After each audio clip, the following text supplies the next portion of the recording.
Okay, if everybody wants to return to their lanes, we'll be getting ready to start here in a couple seconds.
Okay, your lanes will be coming on for 10 minutes of practice here.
Racks down.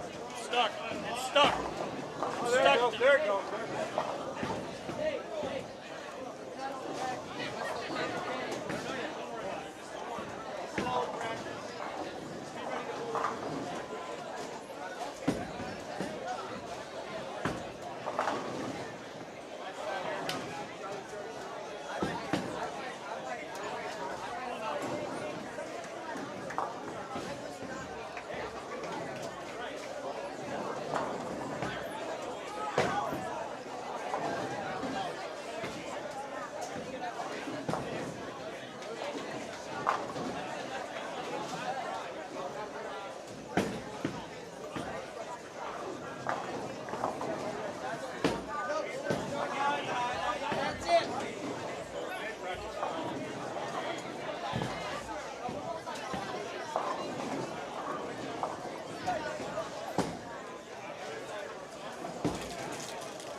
Amy, your order is ready. Amy.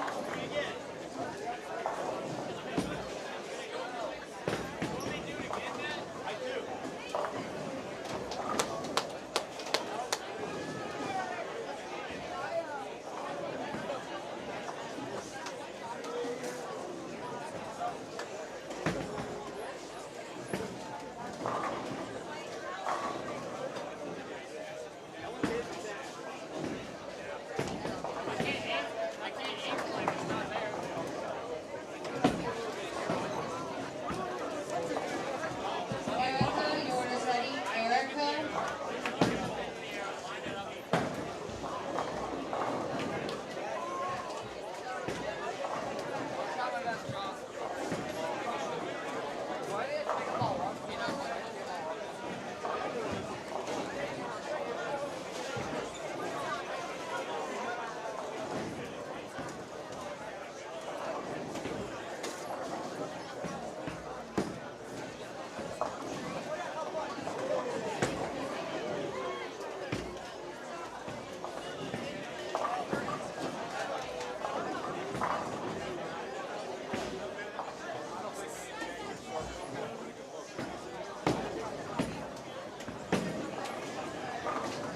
I'm going to my face too. I'm going to need this later in the set. Thank you.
Well, hello again, everybody. Welcome back to continuing coverage here from the 2026 Missouri High School State Championship. I'm Mike Flanagan, joined by the Tom Dawson with me today. We had 11 games of match play this morning, 11 more for you here this afternoon, just getting started.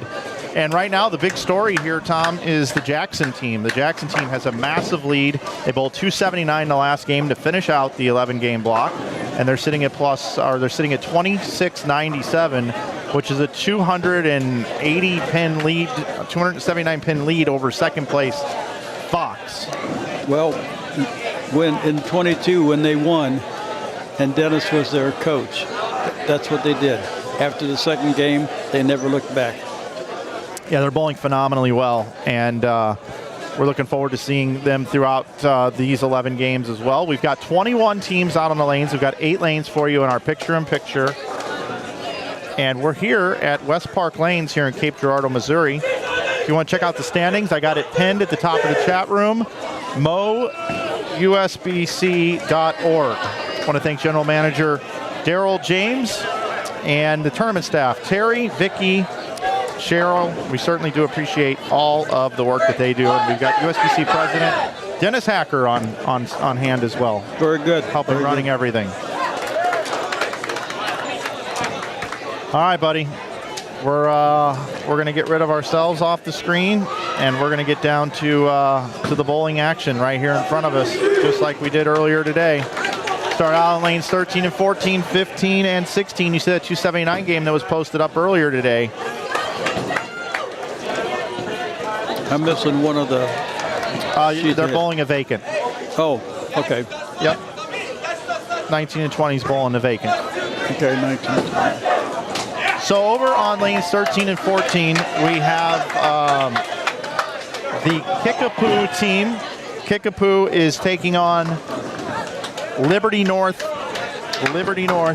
And on 15 and 16, we've got Central High School taking on St. Michael the Archangel. Bottom right of your screen in your picture-in-picture, over on 17 and 18, you got teams 11 and 7, which are, what do you got there? Vianney and CBC. Oh wow, that's a Catholic high school matchup right there. Absolutely. And then you've got team 12 there. Blue Springs. Blue Springs is bowling unopposed. We're using 22 lanes. 21 teams made it out to this event. 24 qualified.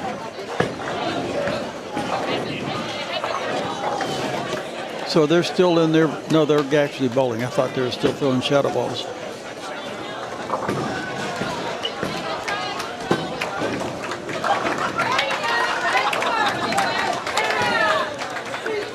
We are in game 1 of 11.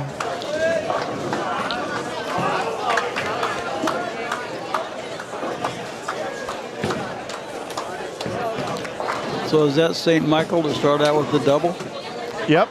Well, both teams started out with a double. Yep.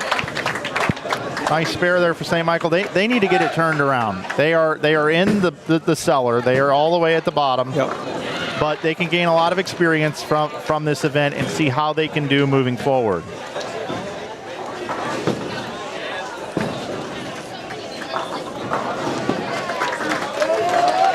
And that's true. The fact that you don't win doesn't mean you lose, especially if you learn from your mistakes and learn to, pull your team together and do better the next time. Well, you hit the nail on the head. We've got 21 teams. 1 is going to win, 20 are going to learn. Right, absolutely.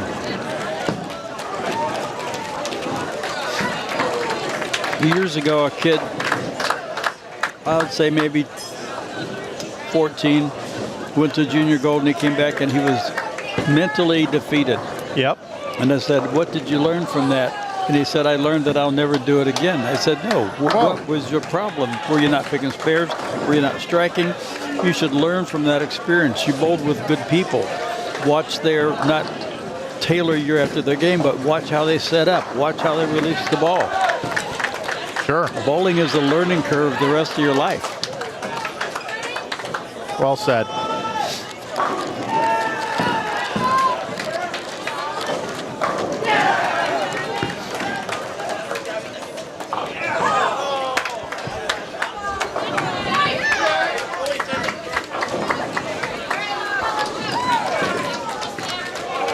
I'll go ahead and take a look at our other pairs here and see how the scores are starting out. That 137 you see up there was bowled earlier. That's because they're bowling unopposed. Right. They did freshly oil the lanes, too, and it is a house condition again. Yep. And I thought the house condition held up very well. We didn't see anybody loft in the left gutter. Nope.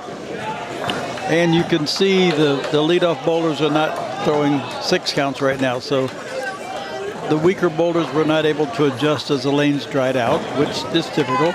But now the shot's back, and they're going to come right back. And they'll be scoring well. Tom, you mentioned earlier about a scholarship, and I want to make sure we let people know about it. The QR code that you have, Tom, I did take a picture of it, and I tried to put it up on our screen for people to scan it, and it wouldn't quite work. But what I did is I created a link that is in the chat room, and it is the bit.ly/Mo Bowling application is what I made the link to be. Okay. And it takes you right to your jot form.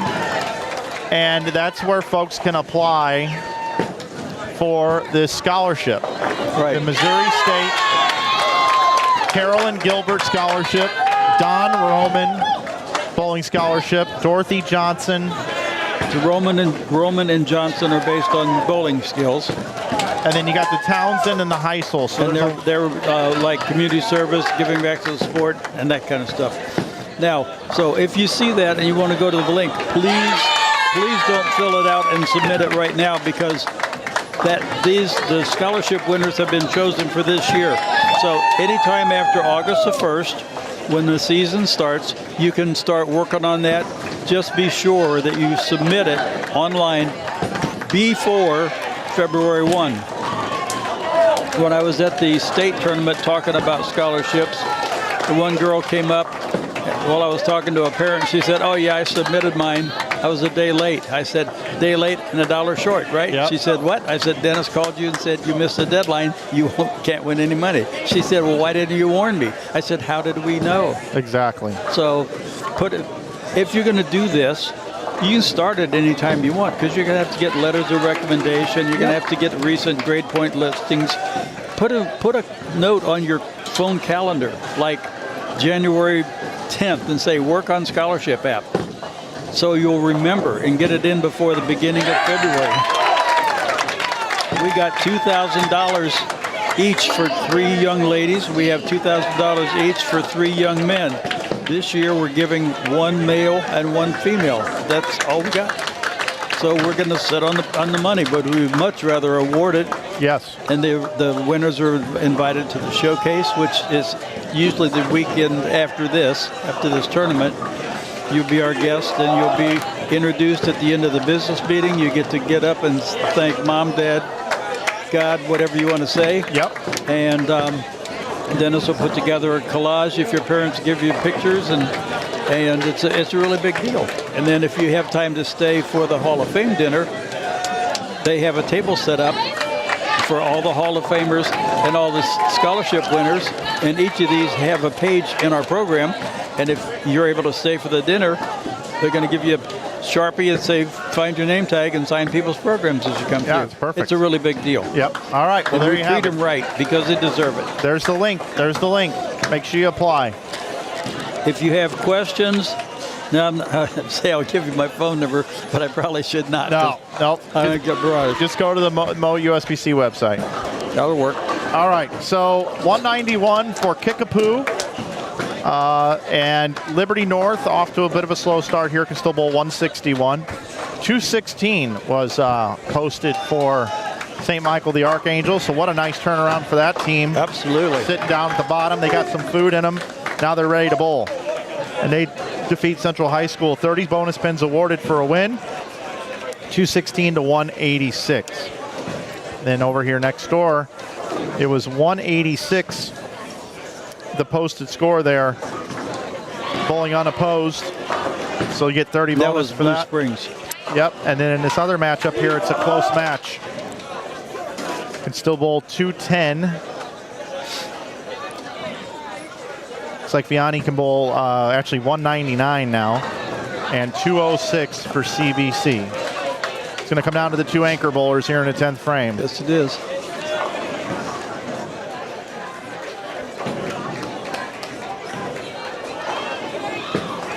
Best Vianney can bowl now is 189, and CBC with that first strike in a 10th is going to put them into the 190s.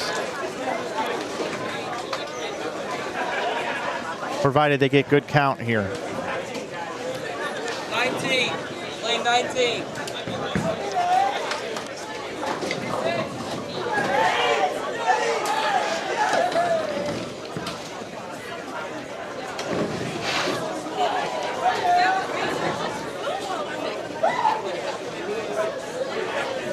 And Vianney had to open in the 9th.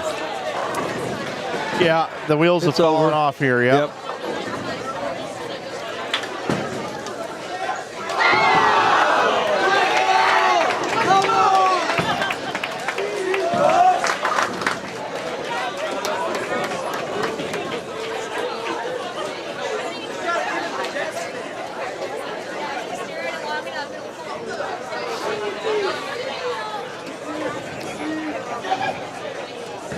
And CBC had it showed a 9 count, but they had a strike, so they corrected that. So they're in a double, so they have won this game.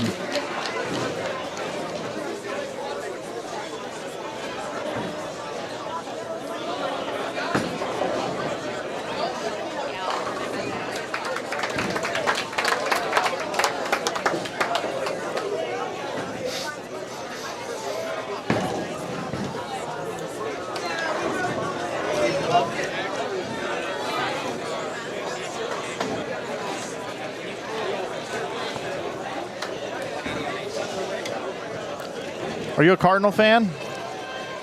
Yes. Unless you DVR the games and don't want to know the score, I'll tell you what's going on in the Cardinal game right now. Yeah, go ahead. They are up 2-1 over the Cincinnati Reds. Their game was rained out yesterday.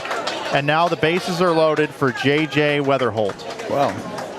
Well, my wife and I are both from Dayton, and she was, even though she moved out here, I was a Cardinal fan already. She was still a Reds fan for 10 years. So that makes it a little bit more fun. Yes, it does. You know Frank Barnhart, right? Oh, very well. Okay, well, the first year that Mizzou joined the SEC, he's alum, so he gets discounts because he's got season tickets.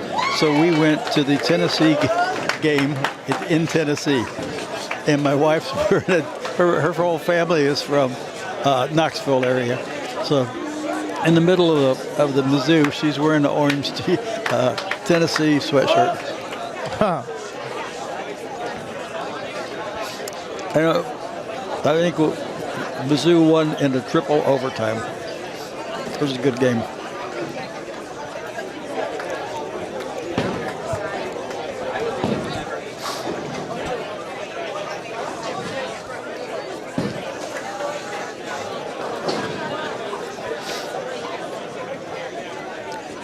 Well, CBC and Vianney were right next to each other, and CBC took those bonus pins,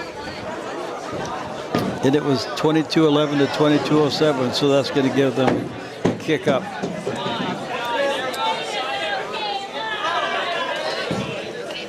All right. Well, I guess we're getting ready for game 2 already. I feel refreshed after lunch. I'm sure the players do as well. I'm sure. Okay, so you and we got a little bit of paperwork to do here. Okay. All right, so 6-11, 19-5.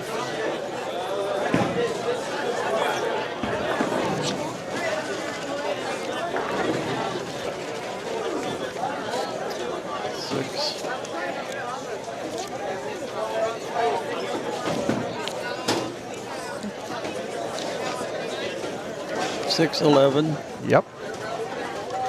19-5. Yep. There's my 5. 19's probably at the bottom, right? Should be. Yep.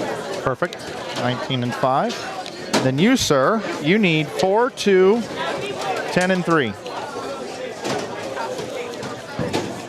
4, 2, 10, and 3.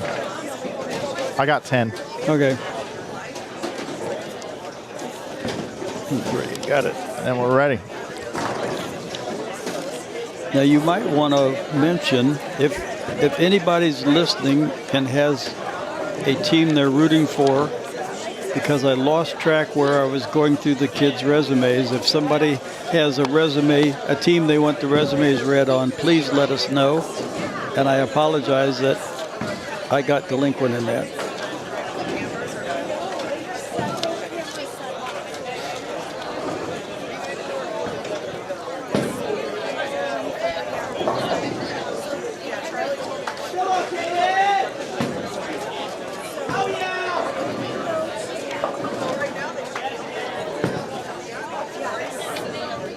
Hey, Dennis, why don't you get in this? Why don't you stoop down here for a second, get in this photo. All right.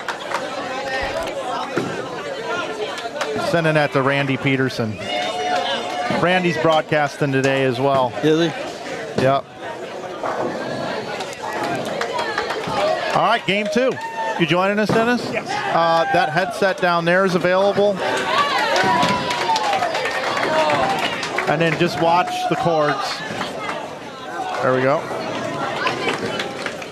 All right. Here, pull the chair up. I'll move over. Joining us now here in the booth is the USBC president, the King of Missouri USBC, Dennis Acker. Welcome, Dennis. Thanks, guys. This is quite the day here, huh? It most certainly is. I've been involved with this tournament every year but one. I had surgery one year, and I was on a knee scooter. And there, you can see that with this crowd in this building, there's no way you can get around it. Not with a knee scooter. Not with a knee scooter. So I took that year off, but I've been here since the beginning of Missouri Scratch Championships, and it's always been a great day. It's an exciting day.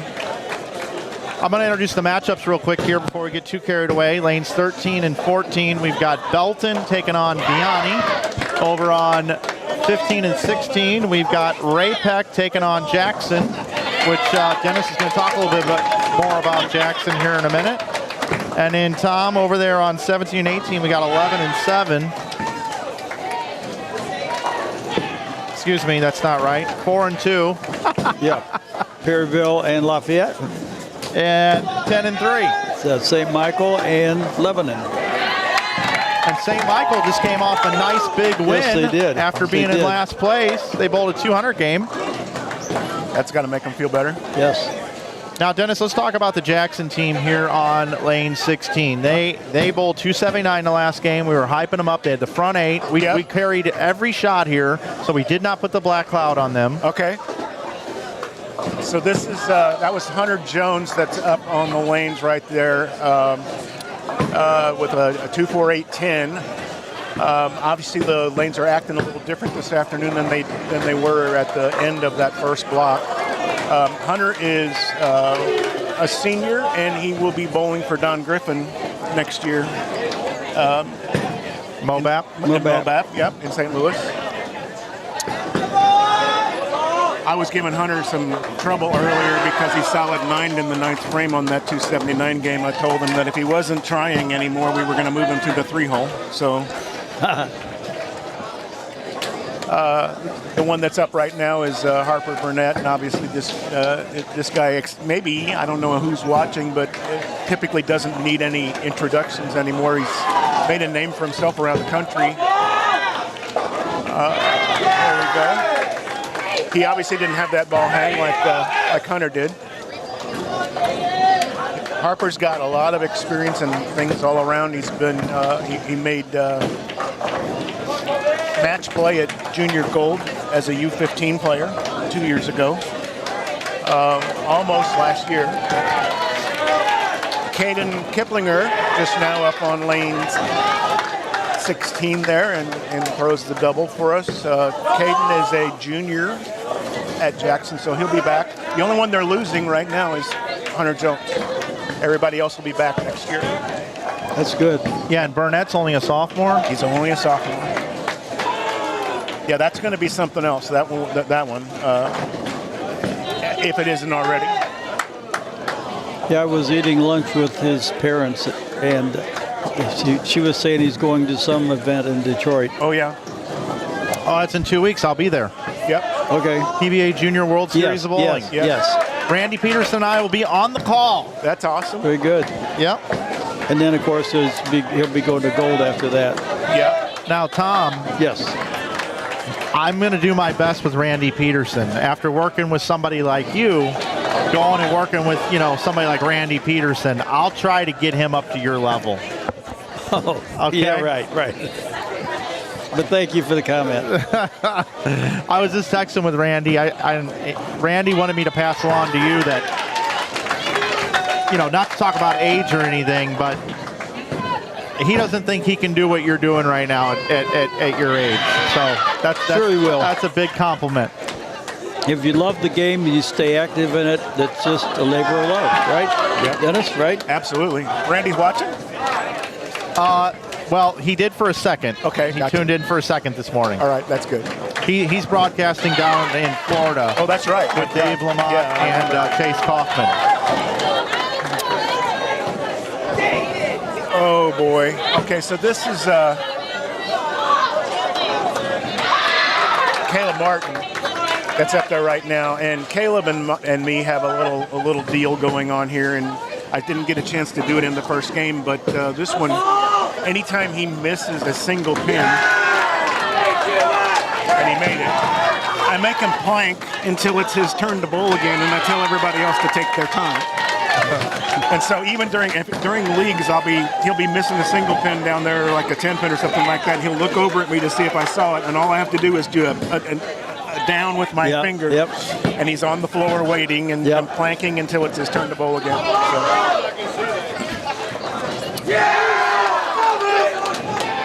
These guys are strong, obviously.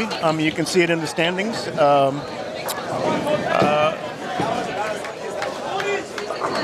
Quite a bit of experience in St. Louis. Harper last week won his 4th JBC. I know Hunter Jones has done a couple of times. Caleb has had like 2 or 3 300s in St. Louis at JBC. Have you really? Yep. That's good. The least experience on the team right now is Aiden Haupt in the 2-hole, and he's a junior this year, so he'll be a senior next year as well, and back again. And Hunter just put in a lot of work on throwing straight at spares like he just did right there. They were all trying to still hook and at their spares, and you pound them in the head trying to get them to throw straight. And finally, I show them that the best in the world all throw straight at their spares. They don't do this hooking stuff anymore.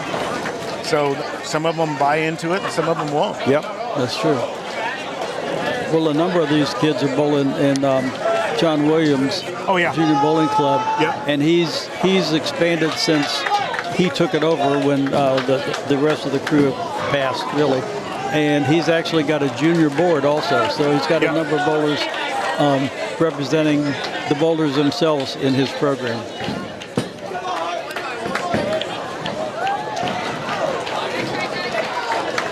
So it looks like Jackson's going to get the win here. They're going to be in the 190s or 200s, depending if Harper doubles in the 10th. Used to covering Hayden Stippick. Left-handed bowler, right-handed bowler. Makes no sense. That's just Mike. And a couple low games going on over here on 13 and 14. But it looks like Vianney's probably going to win this game. A lot of 9 outs. A lot of 9 outs for the Belton team. This Perryville team in front of us, that's where I graduated. I got a lot of grief whenever I took over the Jackson team a few years ago because they thought I should be coaching the school that I actually graduated from. They didn't have a team back then. In 2016, we really started the Jackson team down here and had developed the program since then. The culture is just crazy, and I still help them quite a bit. They weren't very competitive this year. They got a bunch of inexperienced bowlers on there, but they've got 2 very good young lady bowlers on that team, Jersey Guile and Jaden Minch right now. Jaden is the U16 Youth Scratch champion in Missouri, what used to be the Pepsi tournament. She won that in Branson. And Jersey is a scholarship winner this year, the Dorothy Yes. Johnson Yeah, we were Outstanding talking Bowling about Scholarship that she'll receive next weekend. And she's also been bowling a lot of Storm Youth Bowling tournaments around the country. They've been getting her in some of those. So what do we got going on here? We've got 220. Who bowled 224 here? This team here. That's Lafayette, right? Lafayette, The Huskers. the Huskers, C1. yeah. They're in third overall with a nice 224 game and a win. And how about St. Michael the Archangel? Coming back with back-to-back 200 games now. That's good. And 2 wins after the lunch break. I mean, guys, these guys as a team It must have been the cookies. They bowled 316, 325, 315, 291, 357, and then they bowled a 191 game to finish. And then they just opened with 2-2-0. And they just beat Lebanon. And Yeah, Lebanon's in like 4th place. How great is that? 6th, yeah. By the way, she throws it great. Yes, she does. Nice finish there. Yeah, that's Jersey. She's bowling, like I said, SYC's. Perryville, yeah. Yeah, she was.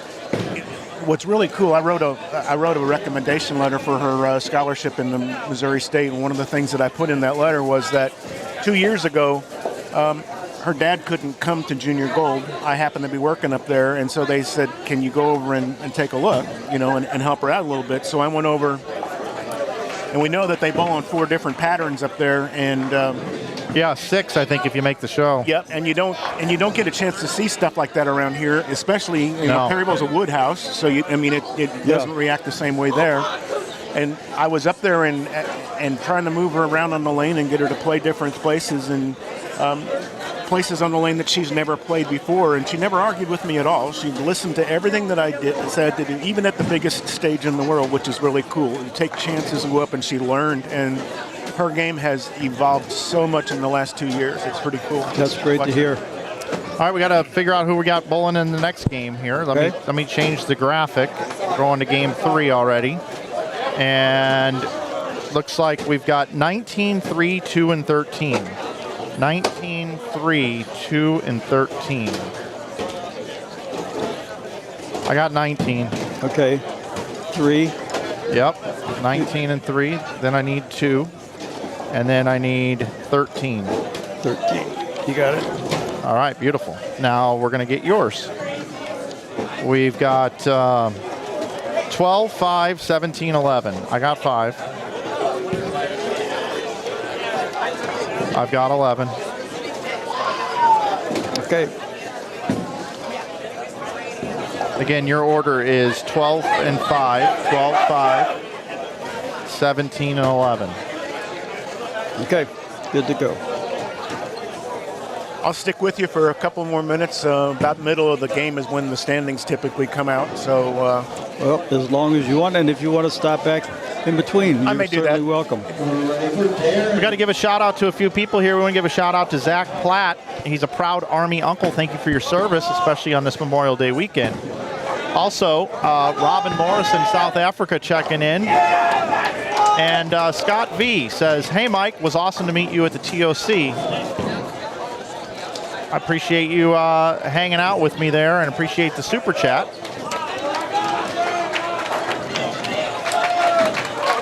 how has viewers been today, Mike, so far? I mean, we haven't had a ton of viewers, to be honest, but I know people are going to go back and watch it after the fact. Oh, yeah.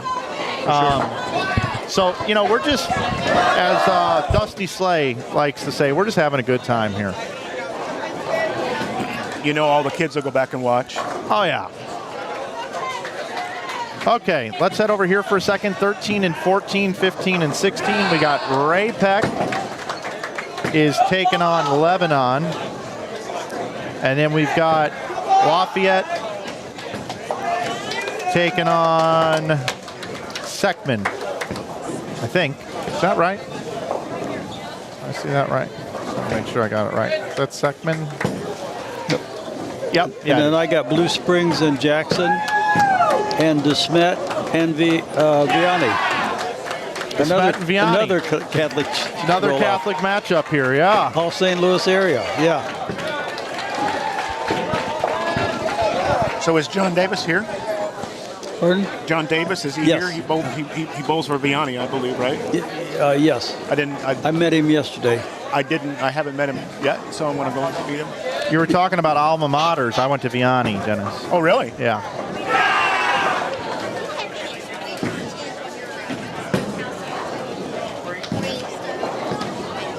Caleb Martin making the 3-6-10 split. All right.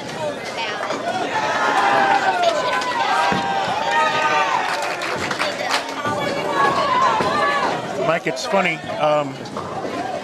4 years ago, that team that I had in here throwing out the first ball this morning had a 278-pin lead at the half point. These guys this morning had a 279-pin lead at the half point.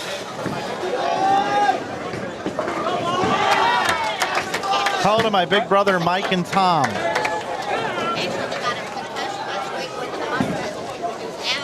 Stacy checking in today. Did she? Yep. Stacy Clinkin. It's actually Hacker now. It's probably she's logged in under her old name. Okay. But yeah, that's my sister. Is that the one I talked to on the phone? Yeah. Yeah, okay. That's the one you talked to on the phone. Okay. Yep. Yeah, she's helping me a lot for next weekend. Our state showcase and the Hall of Fame and everything like that is in Columbia next weekend, and she's home putting together right now folders and badges and stuff like that and getting things ready. It's tough at this time of year for me to take a day to come down and do this. It is. But like I said, I've done it for so many years now, and I really hate to miss it. And it sounds like I'm taking over the scoring. Our scorer back there in the office is retiring this year and not going to help anymore. So I told Terry that I would do it. So it'll be me from this point on.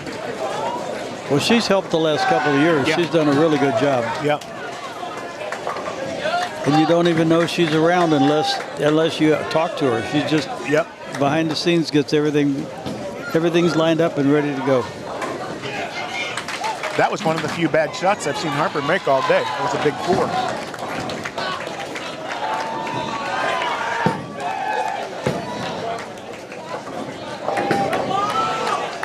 I do want to take a second, too. This group of bowlers have really impressed me as far as a maturity is what I want to say. They're very respectful of one another. Yep. Of the bowling center. I haven't seen anybody upset or doing anything, that would be unsportsmanlike in any way. And when you've got, I would average 7 people per team probably, times you got 150 people here. You got a lot of people that are sitting and not bowling. And just to see them, the way that they're interacting with one another, I think is to be brought up and commended. Yeah, it is. It's a great group of youth, young adults. It's funny that you mentioned that. Kevin Duncan is Central Methodist, I believe, is the coach for that college team. He's down here watching, and we were talking earlier, and he said he watched a young man this morning start out the day gutter in the first frame, and then he had a 9 miss in his 6th frame, and they pulled him, and they sent him down to the practice pairs, and he went down there and worked on things and got things all straightened back out again, and he said you wouldn't have been able to tell that they pulled him and that he wasn't upset about it. He was acting that way. I mean, the college coaches watch all of that stuff. They do, absolutely. That's to be commended. Yep. They don't want prima donnas. Exactly. They want teams. I'm going to step out and go take care of standings for you guys. And Okay, I'll thank be you back much. later. Yep. Come back Thanks so when you're much. ready. Thanks, Dennis. Yep. It's Dennis Hacker, everybody, coming by and spending a little bit of time with us. We got a scoring update here, Tom, after what is to be, I want to make sure I get this right, after 13 games, it looks like. Yeah. Jackson still leads at 31-65, then followed by Fox at 29-16. Lafayette is third at 27-77, followed by Kickapoo in fourth now at 26-89. Then Seckman is fifth. Remember, we're cutting to the top 5 for the stepladder after this round. 26-22. Just 4 pins back is CBC at 26-18. Then Nixon seventh at 25-84. At 25-70 is Belton. Ninth is Vianney at 25-62. And in 10th is Willard at 25-21. So the only runaway is first place right now. Right now, yeah. And second place Fox is starting to separate themselves. Yep. They are about 300 pins ahead of fifth to lock themselves into the TV show later today. And then 11th through 21st is Lebanon, Neosho, DeSmet, Blue Springs, Perryville, Lee Summit North, Central, Liberty North, Lindbergh, St. Michael the Archangel moved up to 20th, and good. Ray-Pec now 21st. I'm pulling for St. Michael the Archangel. Yep. I just want to see them persevere here, maybe move up 5, 6, 7, 8 spots here this afternoon.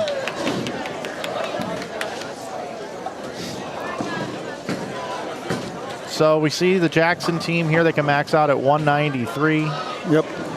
They've already shut out Yeah, they've already won Blue that game. Springs. You got And then DeSmet DeSmet. and Vianney. Vianney's opened up a couple of frames here. They've got 3 opens. Can't win like that. Nice shot there, trying to get things going for Vianney. We'll head over here and take a look and see how the scores are here. Max score of 174 for Ray-Pec. And the other team already has that. That is Lebanon. They've already got that. And then Lafayette next door. Rough game here, going to be in the 130s. They are going to be beaten by Seckman. Seckman can bowl 176 still. Yep.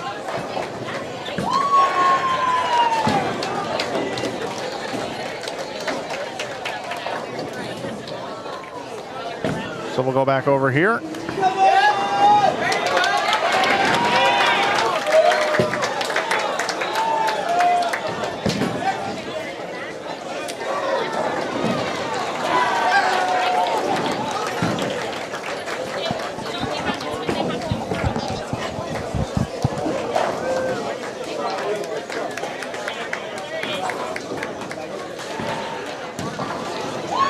It really does take a complete team. It takes a complete team to really bowl well in the Baker system.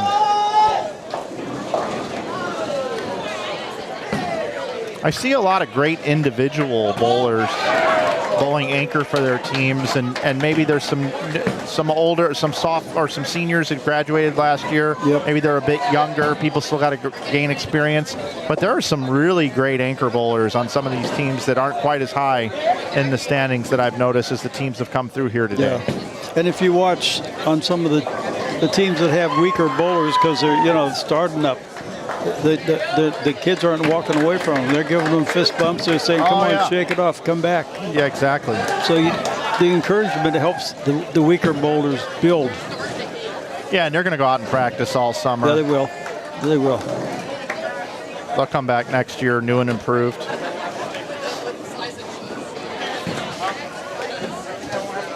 Well, we're just about in between games again. Do you want to remind your listeners what specials you got going on your web? Yeah, sure, Why don't you do that? absolutely. Yeah, thanks. We've got at Inside Bowling.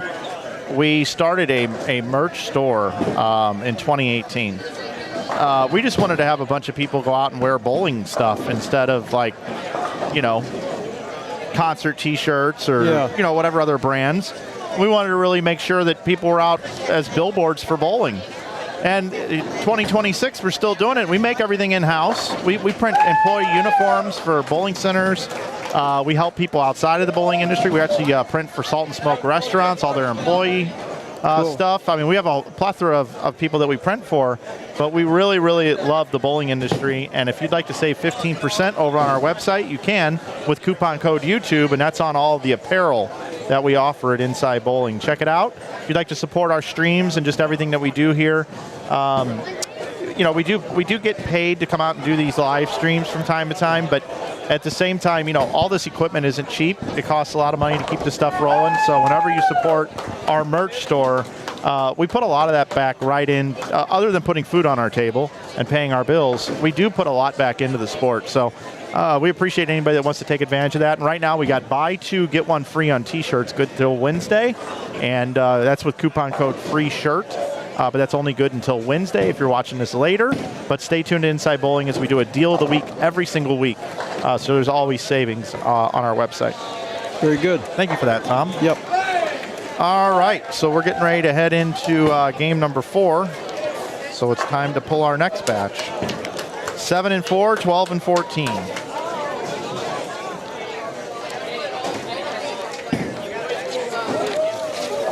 Seven. I got 14.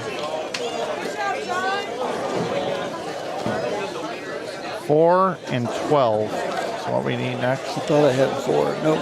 7 and 4. I got 7 and 14. I need 4 and 12. 4 and 12. 12, there you got go. Blue Springs. 4 and 12, perfect. Make sure I got these in the right order. 7 and 4. 12 and 14, okay. So I'm good there. Okay. You need 22 and 17, 6 and 16. 22 and 17. I got 6. You got 22 also. I only have up through 18. Oh, 22 we don't have, that's right. That's Yeah, you're right. So here's the 6. So again, you need 17 and 16. 17 and 16. Got it. That's Willard. Okay. So that, and we got in the blind. So Belton is bowling the blind. Yep. Blind leading the blind, you and me up here in the booth. Yeah, really. All right. Well, that'll help them. They're in 8th place. They get that bonus right away. So Yep. it's really cooler when you have even numbers of teams, but you can't predict illness, family issues, and what have you. Yeah, absolutely. And family always has to come first. Okay. So I'm going to have DeSmet again, and Willard, and Belton. Now, DeSmet, I told you earlier that the coach, I coached his daughter. Yep. The young man, he's wearing the sweater over here, the gray sweater. He bowled for me for 4 years after we left Strike and Spare, and he graduated from there, and now he's back as assistant coach. That's awesome. Yep. Give him back to the sport. That's what it's all about. It is. If you love the sport, work with the sport, help it grow. And some of us just can't get away from the sport. Absolutely. Even when we get a little frustrated with it, we just get sucked right back in. Well, you say next week's another day, you know? That's right. We all have bad days. Sometimes we have good days, but you roll with the punches. Okay, so we got CBC, the brothers there, are taking on Perryville High School. Then we got Blue Springs is taking on Central right here on our main screen right there. And then I have DeSmet taking on Willard. And I have Belton bowling the blind. So like I said, they're going to get 30 bonus pins, which will help them. They are in 8th, so they're just outside of the cutoff line. DeSmet, surprisingly, is in 13th.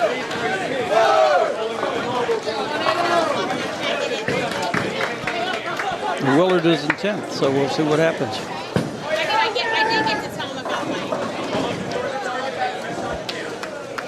Again, coming up today, a little after 4, I think, is when this will go down, is we are going to have the stepladder finals. It'll be the top 5. Baker. And the championship match is best 2 out of 3, I believe, right? It is. And last year, it took all 3 games, and they were just took the wind out of them. I mean, they were so stressful. And they will probably have like the first one over there, and then the next one over there, and then they'll probably have the finals near us where we can watch it. Yep. And play-by-play it. Yeah, I think they'll have. I think they're using like 19 and 20, and then they're using somewhere over here, and then it ends up being right here. Well, they keep moving because they don't want to have the team that just won be able to be on that same lane. Yeah, So, have an advantage. Yep. yep.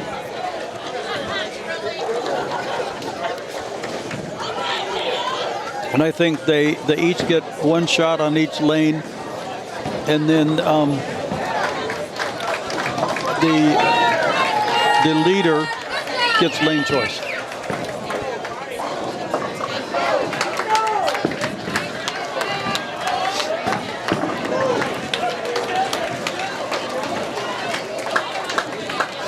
I had a kid, really, do you remember Matt Reed? Yeah, oh yeah.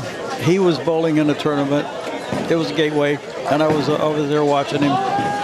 And he made the finals.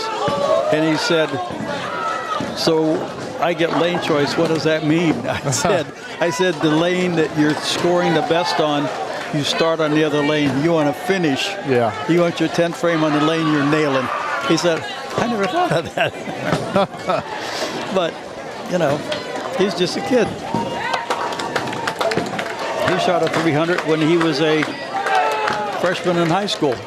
He's one of the biggest Blues fans also. Oh, absolutely. He's a huge St. Louis Blues fan.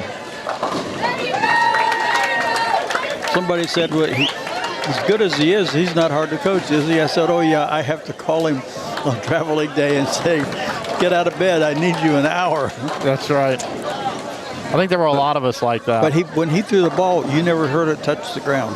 It was, that's all you heard was when they hit the oil. He was a good kid. Haven't seen him for a long time.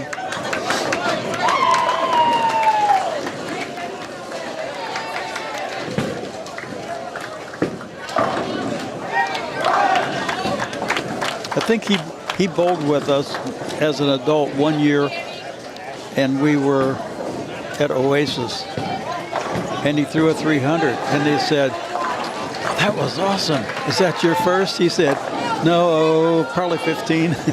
You know, he was like 20, and he had, you know, half a dozen of them as a youth bowler.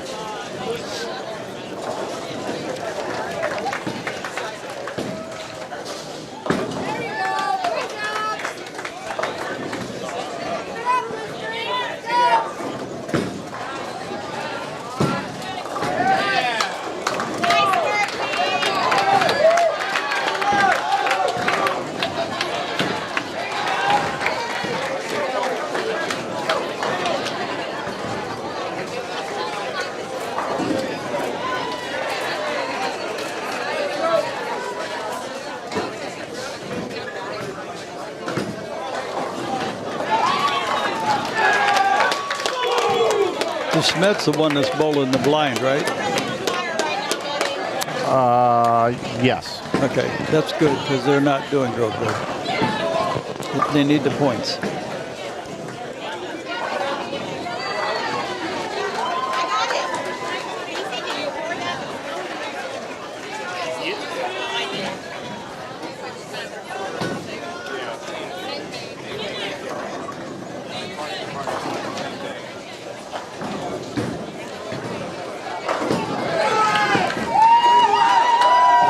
CBC off to a pretty good start here. They went gutter, spare, strike, 9 spare, double, 9 spare, 9 spare. Now staring at a split.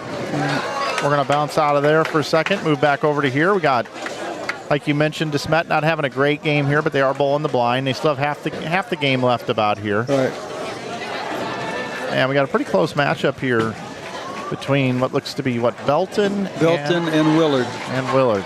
Yeah, Belton is in the purple and gold. And they're a little bit behind some of these other lanes.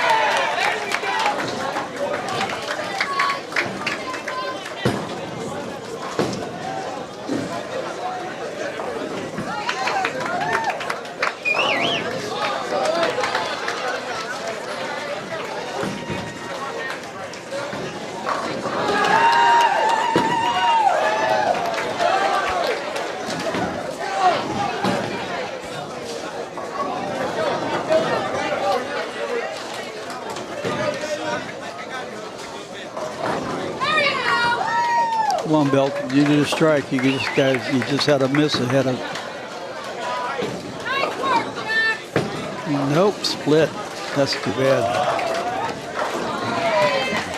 Again, if you're just tuning in, we're at West Park Lanes here in Cape Girardeau, Missouri for your 2026 Missouri High School State Championship. My name is Mike Flanagan, joined by Tom Dawson.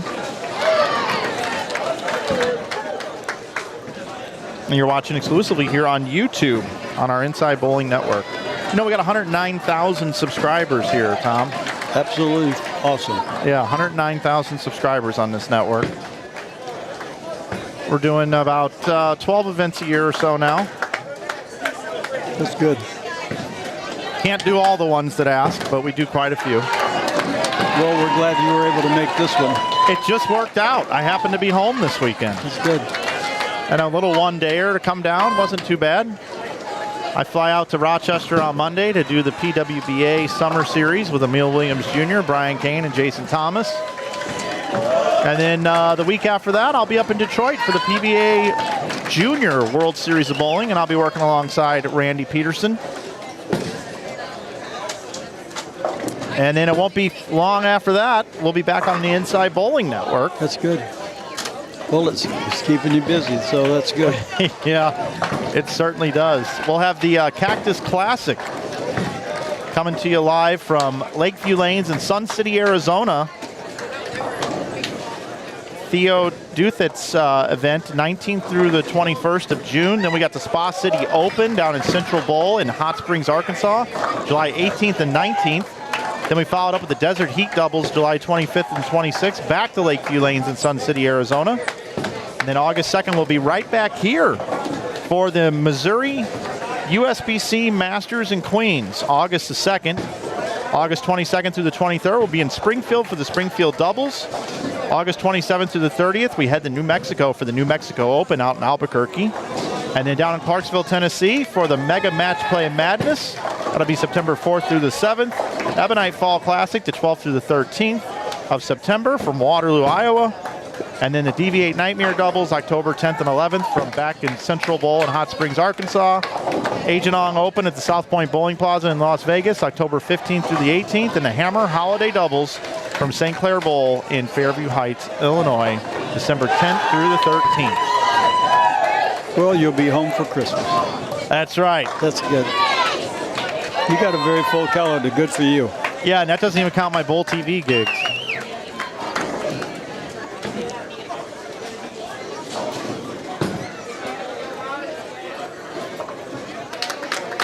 Yeah, Tom, here's my calendar right here. So there's June. Anything that's going on there. There's July, August, September. October's not too bad, I guess.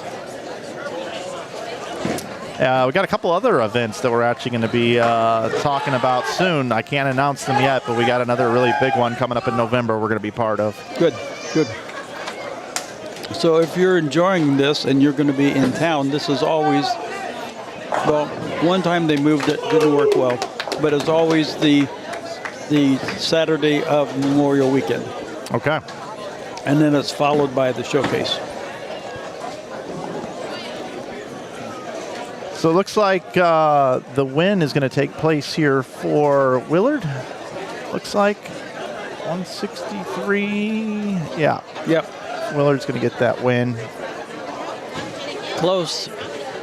33-26 over there. One pin here. Oh, that was the Smith. They were not. They were bowling. Yeah, they're bowling on a post. They got 148, but still, it would have been good to bowl better. But at least they got 30 pins, so it's really like 78. Going to need some count here, though. Still. Yes. After that double in the 10th frame on 20 here for Willard. How about a strike? That'll do it. That'll take care of that.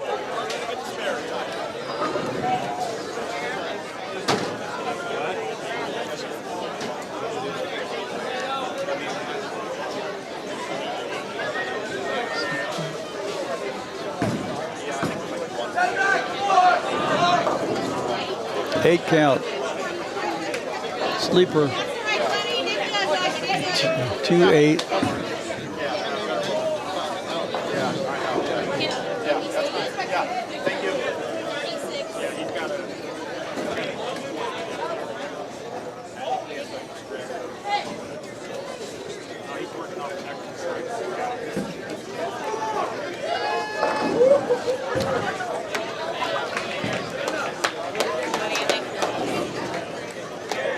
And Willard had a 9 count, but that was enough to win. Yep, 185, 185. 181, yep.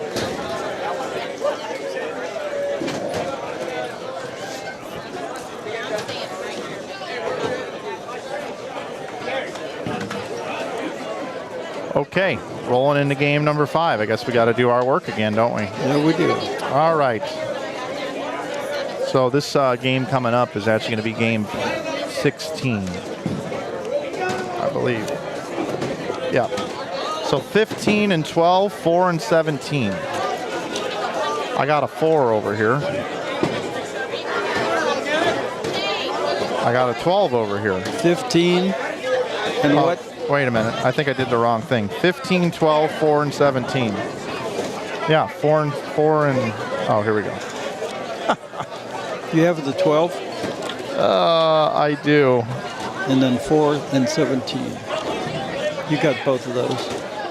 4 and 12. 4. Oh, 17. Okay. I'm on this game right here. 7 and I'm confusing myself. 7 and 4. 12 and 14. Okay, hold on. I think I got that right. Okay, you didn't have a 17 then. So we are in this game right here, right? Oh, we're in game 5. 15-12. Sorry, 15. Oh. I'll be all right. 15-12. 4 and 17. There you go. Get these out of here. All right. All right, then we've got 20, 9, 8, and 18. 20, 9, 8, and 18. 20.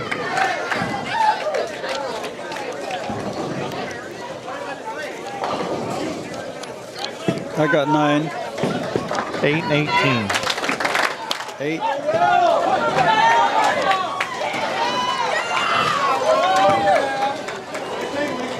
And 18. Okay. All right, left side of your screen, we got Lindbergh taking on Blue Springs. And then we got Perryville taking on, I believe, DeSmet. Yep. Okay. For the bottom right, you've got 20 and 9. That's Kickapoo and Nixa. And 8 and 18. And Fox and Lee Summit North. We haven't seen Fox in a little bit. No, we have not. Let's full screen those How guys. they doing? They still holding their own? Yep, they're in second place. So we got the second place team for you, everybody. Let's see. I am so into this now, or at least to become captain of Canadian of this PBA, 45-year-old Matthew Campbell.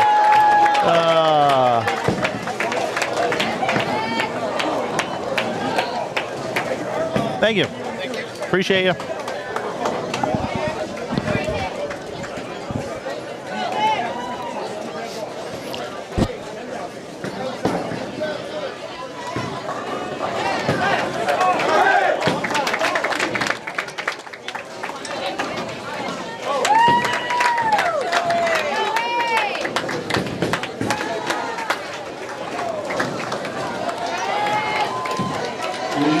High school, we would love it if you turn your scores in, please.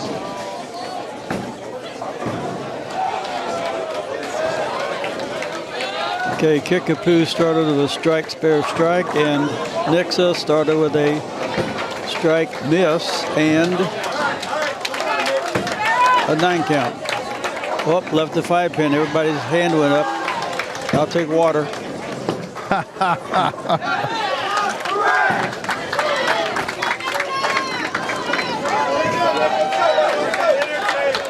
I would really take tequila, but I cannot bowl and drink. Yeah, that's tough. I used to bowl over in Illinois in Collinsville, and it was a beer team, and it doesn't work. I either don't care or it affects my coordination, so I don't drink anymore. I don't drink very And often. then it's frustrated anyway. Then you get frustrated. You think, well, what's wrong? Why can't I do this? I'm going to do all my drinking in my 60s. There you go. Nothing wrong with that. So I also got Fox and Lee Summit down there. Yep. Fox is off to a great start here. Spare, strike, spare, double. Almost a break to break that up. Yep. Well, Lee Summit started out with a double, and then the spare and the open. They just don't have the strength. The team, they don't have their coach, their assistant coach, bowled last year for them, and she's an awesome bowler. Kickapoo, they're off to a great start. Max at 280. Yep.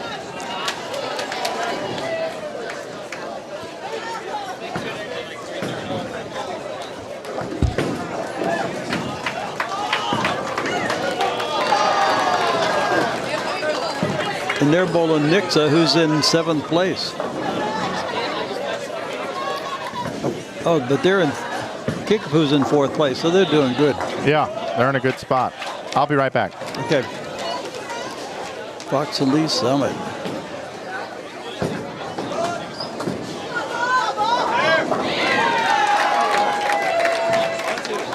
Fox has got a little edge right now on Lee Summit North.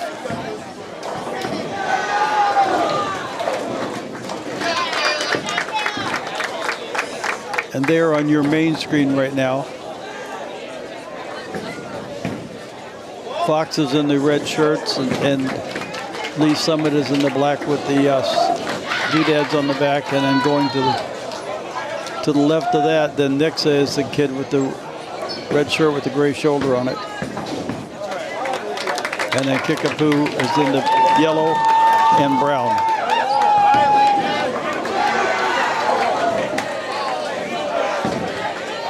And Kickapoo is in good shape right now. They're like 60 pins ahead. Well, they're 2 frames ahead, but still in the 6th frame, where they had a 149. So we'll see what happens.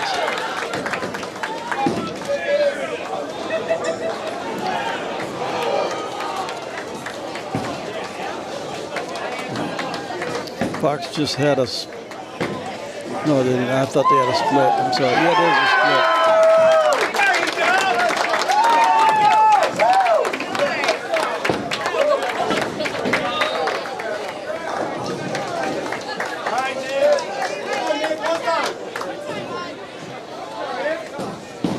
Thank you. Okay, we have the new standing sheets after the last game. So Jackson is still in first with 35.95. And then Fox is 32.30, 31.28 for Lafayette County. Kickapoo, 31.28. There's a tie right there. Seckman, 30.84. Nixa, 30.64. These are pretty close games here. 30.45 for CBC. And then we drop down to 29.42 for Belton. 29.30 for Lebanon. 29.26 for Willard. Vianney is 28.67. Neosho, 28.52. Lindbergh, 27.59. DeSmet, 27.36. Central, 27.18. Lee Summit North, 27.10. Blue Springs, 26.93. Perryville, 26.43. St. Michael, 26.35. Liberty North, 26.32. And Great Peck, 25.82. So that's the standings as we're going into this current game we're in. Jackson, I think, took the lead in the second game.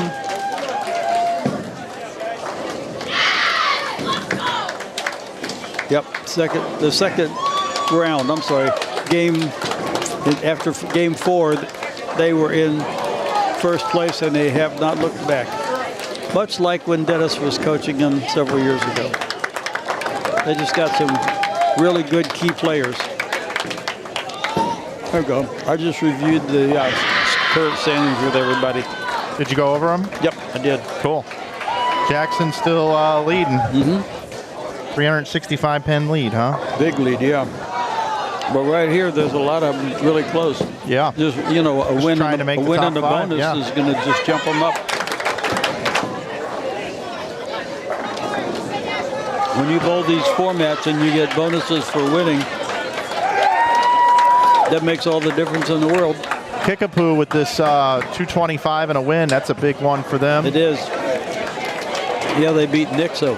Was that Fox? Had 147 for Nixo. Was that Fox with 201? Lane 19, I think so. Yeah. Yep. So they're doing good. They're sitting towards the top. And Lee's Summit is maybe 38, 40, maybe 168.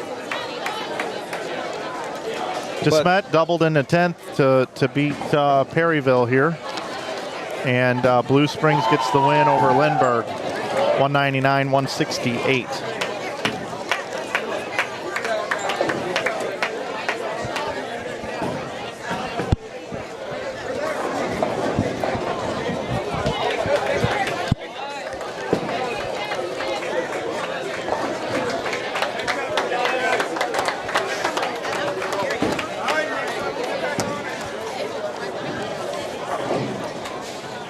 Going into game 6 now.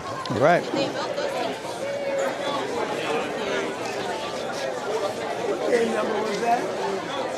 All right, so that's game 17 for us. 10-22, 13-11.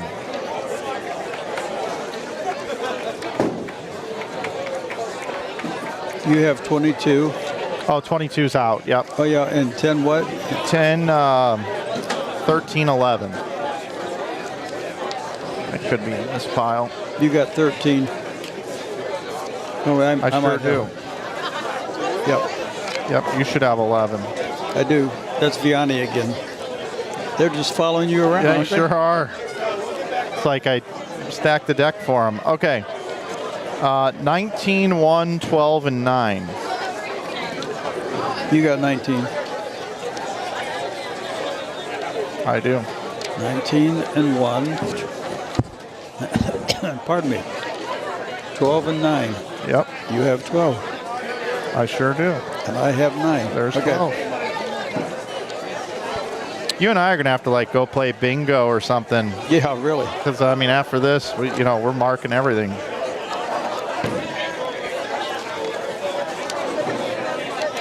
All right, 2, 3, 4. So down on the end, we're going to have Ray Peck against Neosho and Blue Springs. They didn't have to go very far against Nixa.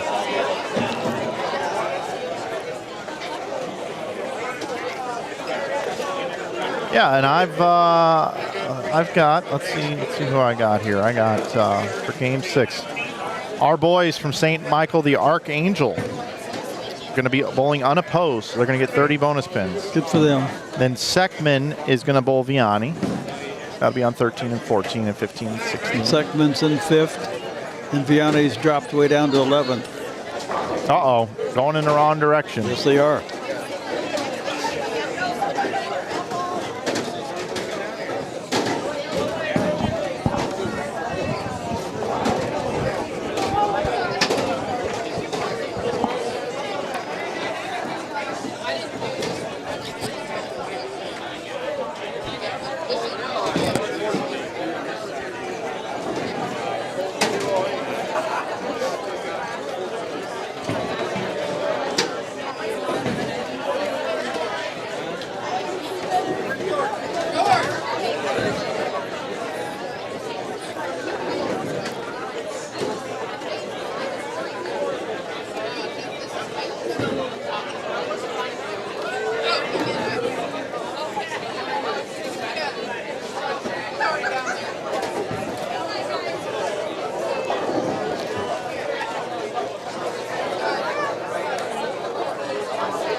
In frame 5 here, we'll be halfway through our match play round number 2.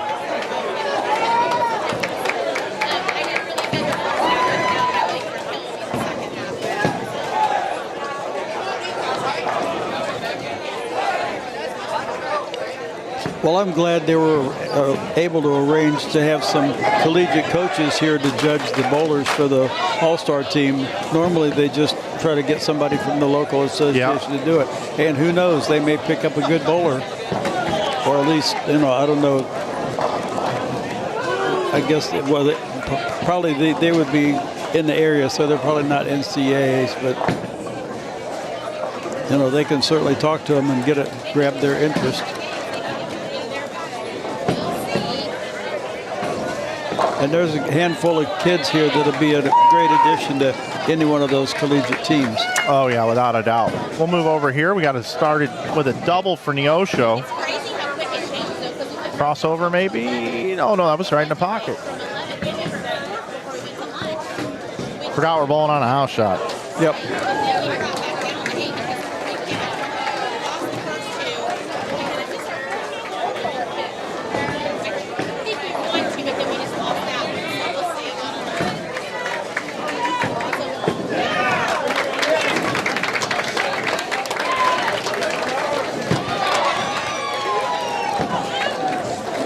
I'll tell you, I love the Lane Talk graphics. Really helps us be able to, yes, as opposed to shooting scoreboards like we used to. Is this a running total of that lane? Shooting? I think it's of that lane. Oh, okay. Not of the. It's not following the teams. Okay. But what it can do is it can tell us what lanes are higher scoring. Yes. But lane 18 has, or I'm sorry, lane 17 has 18 games. This is their 18th game. This one here is only the 16th game, so that could be a bit misleading as well. Well, they could have had the blind on one of those. Exactly. Yeah.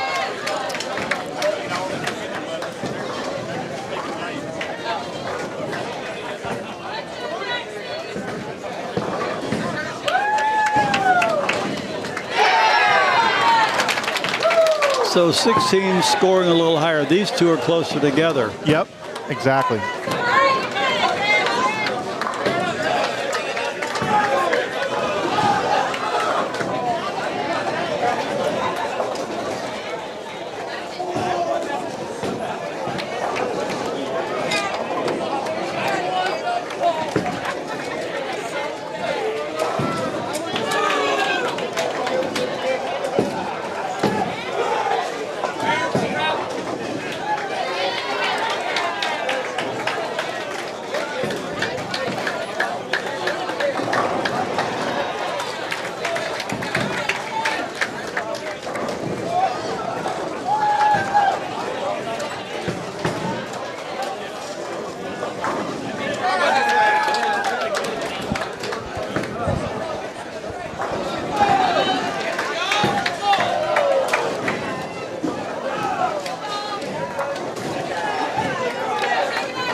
Got this one lane here that's a little bit behind. Looks like they're waiting to clear some pins out of the gutter. We'll move over here and come back. Ooh, how about this? Spare 6-bagger, or 5-bagger, excuse me. Right there. Yep. Crosses over. And that's Vianney.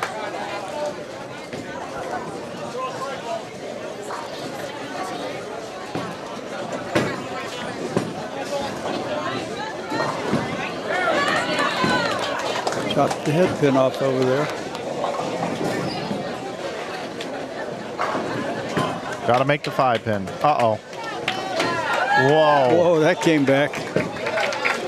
Yeah, I thought that might go in the gutter for a second.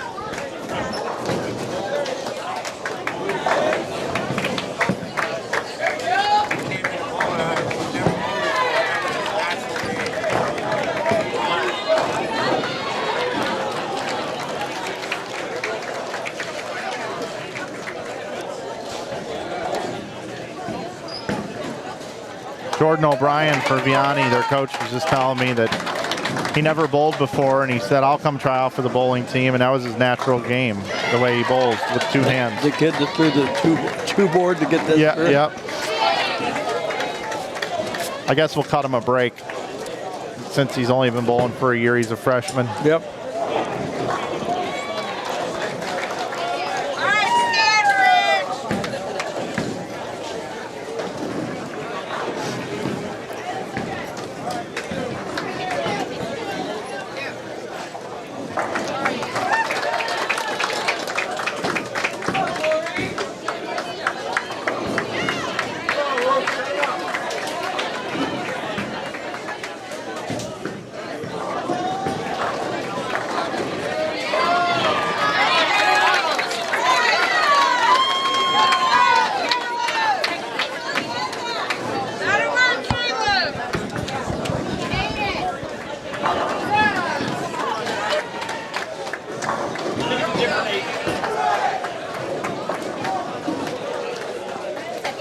Well, Blue Springs is struggling over there. No, that's him. You got it.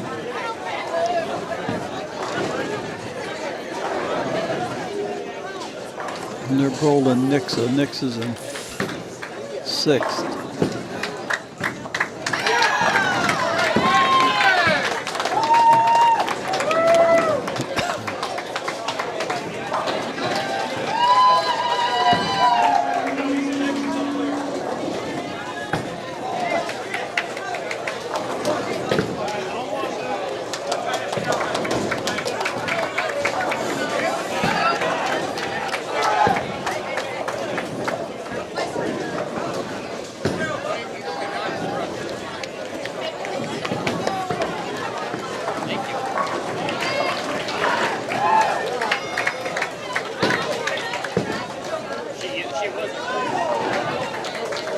Well, Ray-Peck has come to life. They could win this game.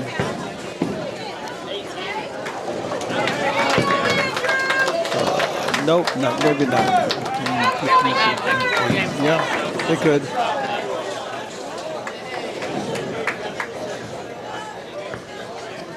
When they wake up from their nap. When they wake up.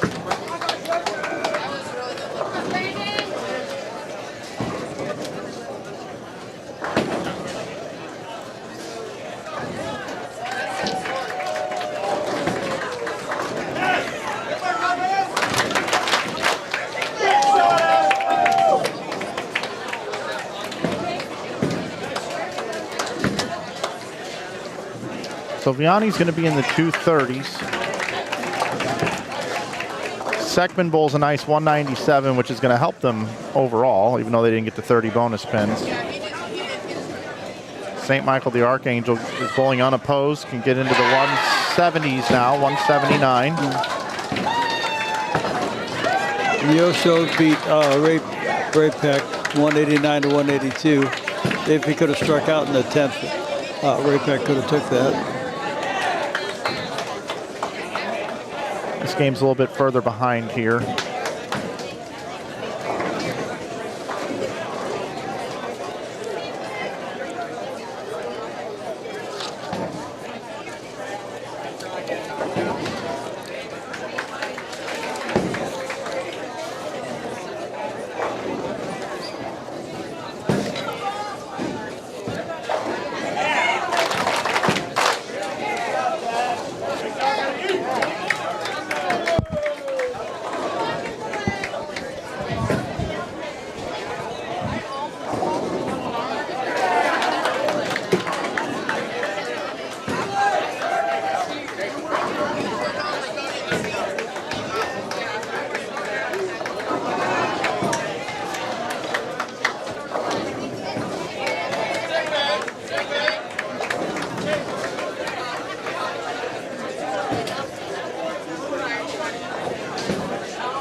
All right, coming up for our next game.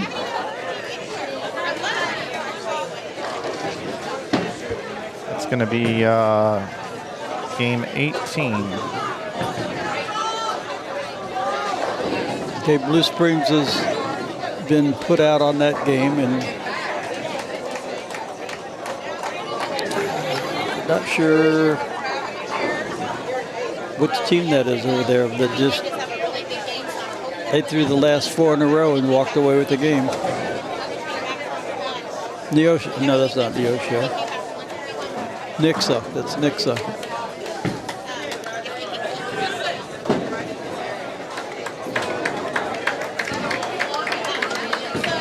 We got a female anchor bowler, and she struck out. Brought the game home.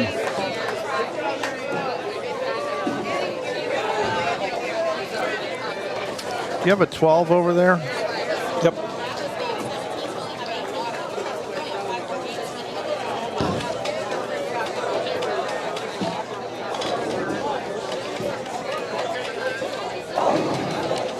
Thank you. Yep.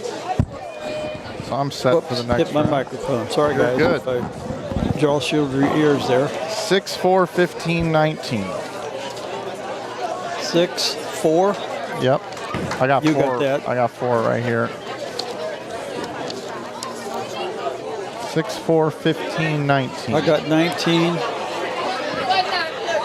I got 15. Okay.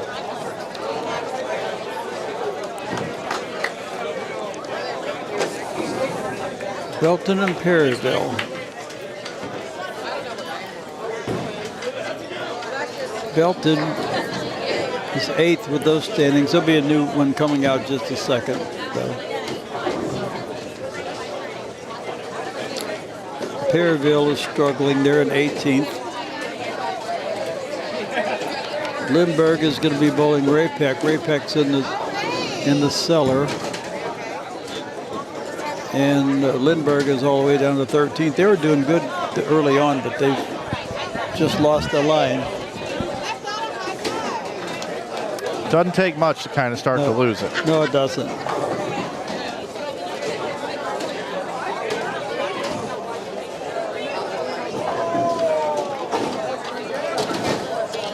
This is a long day of bowling.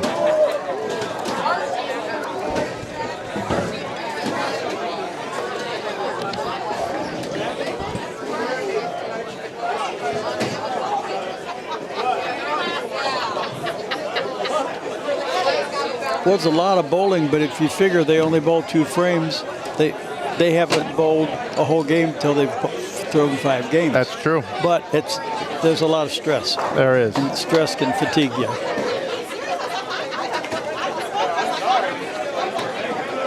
So we got Liberty North High School going to take on DeSmet here on 13 and 14. 15 and 16 is going to be Lebanon and Blue Springs. And then Belton and Perryville and Lindbergh and Raypeck.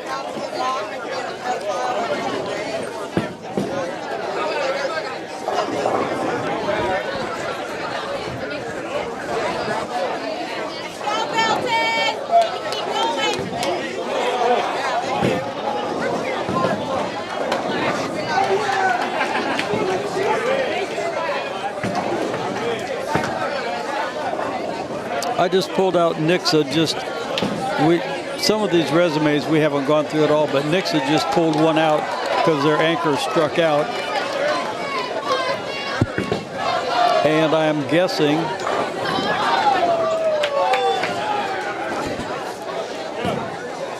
that Edison is their anchor bowler. Well, I don't know. Nicolette and Addison are both females on there, but their anchor was a young blonde girl, and she struck out and won the game. So she's got a 3.2 grade average, been bowling 5 years. High game 276, 742 series. First place in U18 Arkansas Junior Gold Series. Second place in YSMT, first W8 Southwest Girls. First place U18 Arkansas Junior Gold. High school academics letter, high school academic letter in her junior and senior year. Accepted to Baker University, academic, bowling scholarship, and art honors society. Very impressive. William Wright. He's bowls at Century Lanes. 290 high game, 732 series. First, second, and third places in the Heart of America, and 2-time junior gold qualifier. Lanilla Braun, 200 average. That was only 12 games. 279 high game, 637. Luke Bailey, 255 high game, 683. First place in junior varsity district, National Honor Society, Spanish National Honor Society, 4.0 GPA. Nicholas Platt, going to graduate this year. First place in singles city tournament, Show Me Bowling High School Conference, and first quarter of the Youth League. And he's safe support certified, which means he just turned 18. It's good. Nicolette Fowler, 279 high game, 631. Junior gold qualifier.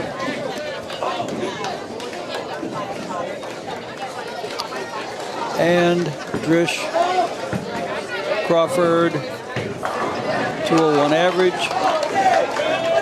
High games, 280, 279s to 278, several 700 pluses.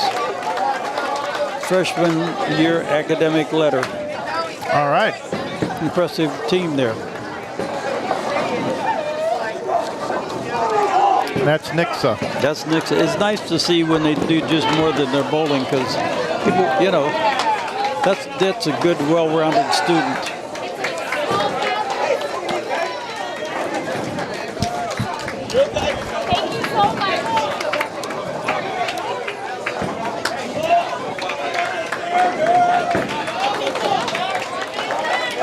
So Belton has taken a commanding lead over Perryville. Well, I shouldn't say commanding, but they've got one open, and Perryville's working on 3 opens. Nope, got a spare on that one. Lindbergh and Raypeck.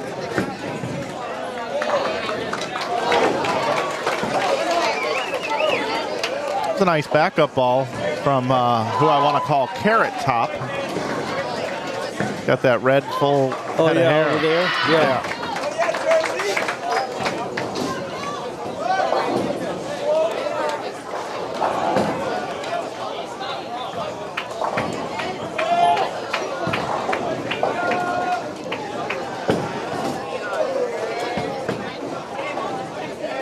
Only one double out of all 4 of those teams. And now a gutter ball. See if we can get a double here. That was Lindbergh. Okay, here are the results after 17. Head back over here. Jackson, 41-27. In second place, Kickapoo, 36-60. Oh, Kickapoo jumped up 2 spaces. In third place, Cox, 36-49. In fourth place, Lafayette County, 35-62. Yeah, so the announcements they're making in-house, we'll go over with you real quick. Jackson is at 41-27, followed by Kickapoo at 36-60. Then you got Fox at 36-49. Then at 35-62 in fourth, you got Lafayette, COC1. And then you've got CBC is fifth at 34-82. Just 22 pins back of that fifth and coveted position is Nixa at 34-60. At 34-37, also close is Seckman. 3,400 right now is Belton. Willard is at 33-49, followed by Lebanon at 33-33. That's 10th. 11th is Vianney at 33-05. And then you've got at 32-11 is Neosho. 31-14 is Lindbergh. That's your top 13, followed by Lee Summit North Central. DeSmet, Blue Springs, St. Michael the Archangel, and Liberty North. Then 20th and 21st is Ray-Pec and Perryville.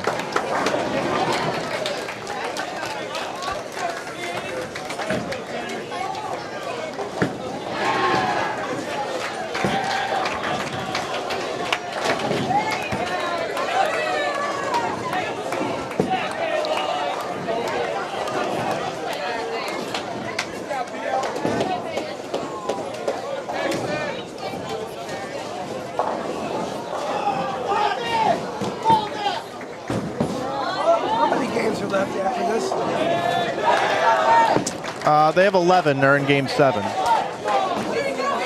11? Four more.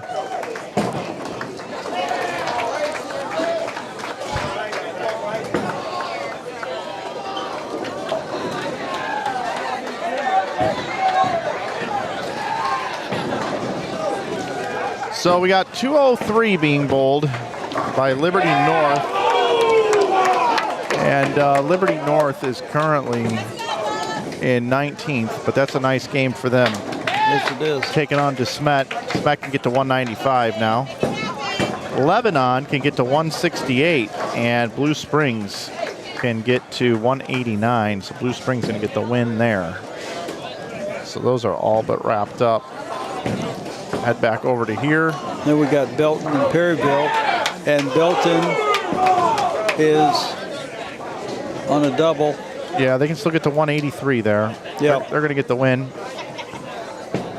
And you've already got the win locked up over here for Lindbergh, 170. Yep.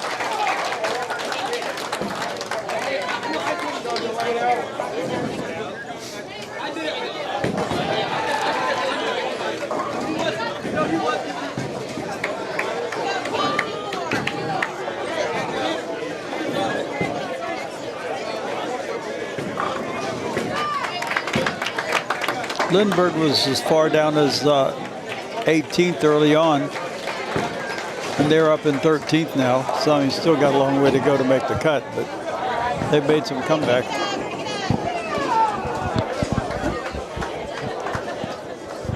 All right, so it looks like for this next game, we're going to have 2, 9, 8, and 21. I got 21 right there. I got 2 right here. 8. Yep, and then I need 9. 9. Yep, 2, 9. I thought you said 21. 2, 9, 8, and 21. Yeah, I've got it, that one. Okay. 2, 8, 9, 21, right? 2, 9, 8, 21. All right. Then you have 13, 16, 14, 5.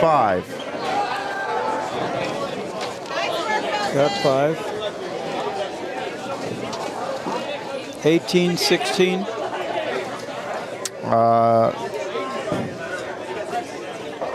13, 16, 14, 5. 14. I got 13 and 14 for you. Okay.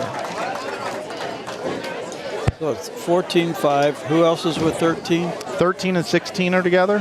16. I got it. Okay.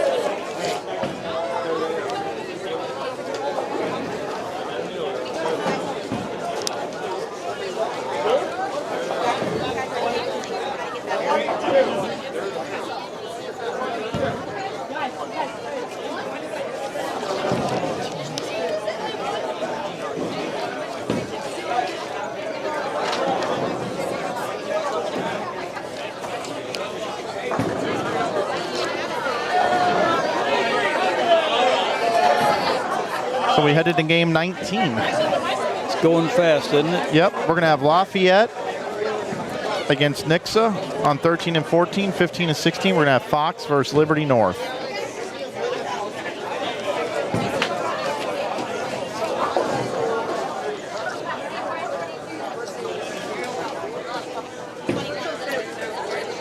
And 13, 16, and 14 and 5. Seckman and Willard and Jackson and Central.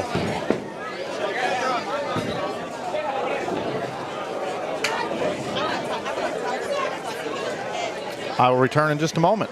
Okay.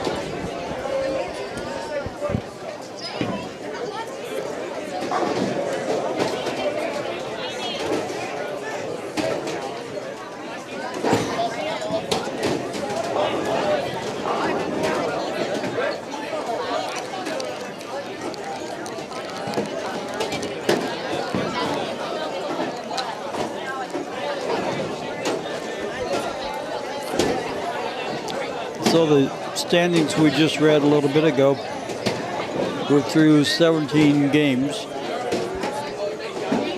So we're going into game 18.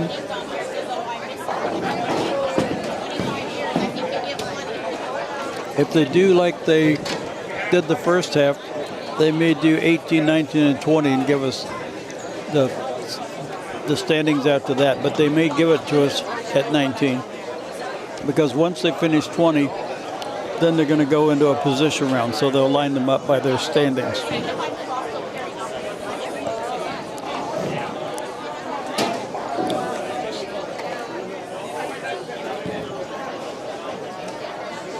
And then after the position round, they will cut to the top 5 teams, and they'll go in a step ladder roll-off. And there's generally a little bit of break while they set up to do that.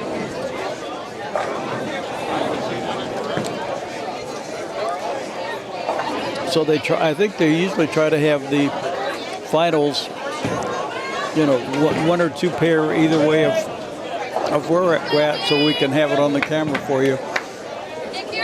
But they like the first round, the winner, they have to go to a different lane. So the person that won that first step ladder has to change lanes so they don't have familiarity. And if I recall, each bowler gets one ball on each lane. And then the high-seeded team gets lane choice.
So I think, let's see, Mike stepped away. Let me see what his teams are. He's got Lafayette and Nixa, and Fox and Liberty. So the end is the Nixa team.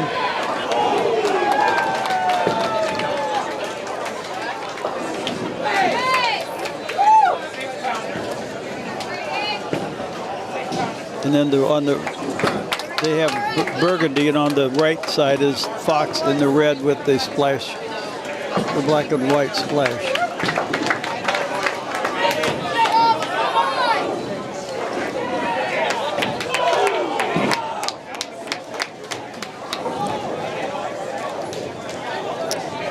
So right now, they're pretty close. Lafayette, excellent Fox.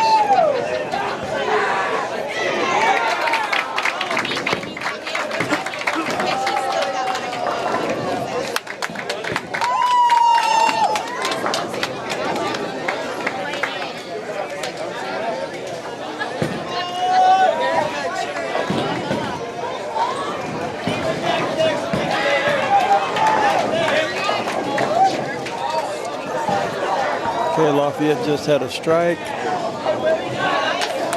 but that was in the 5th frame. And Nixa is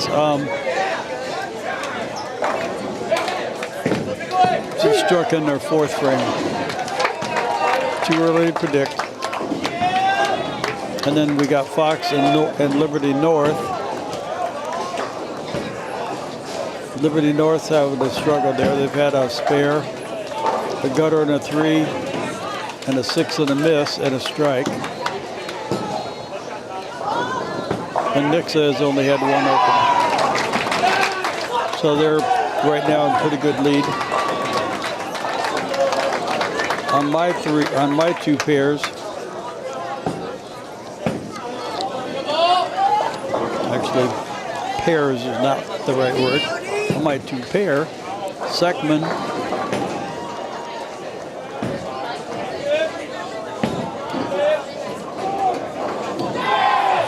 they just threw a split. They had a 4-bagger. They had a spare, 4 in a row, spare, and a split.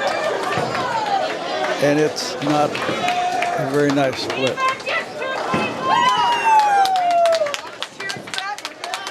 But they took 3. Good decision. So they got 155 in the 7th, and see what Willard's going to do here. They have a 3 count in the 7th.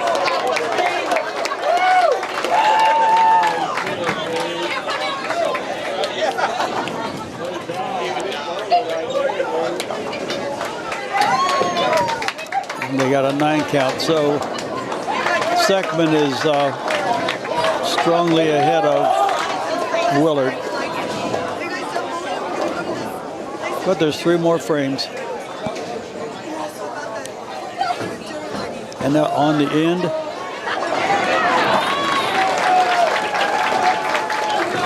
Jackson is bowling central.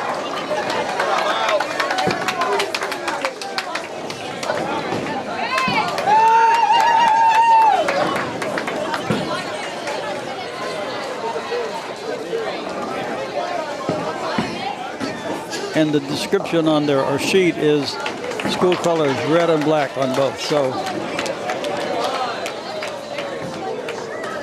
let's see what's going on here.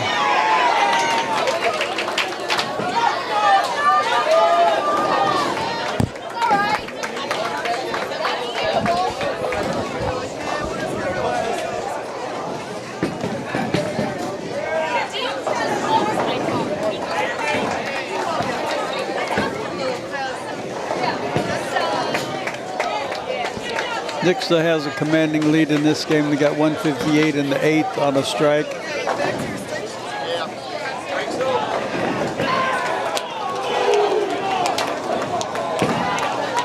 Nixa's already pretty much won that first game over your left, on your left.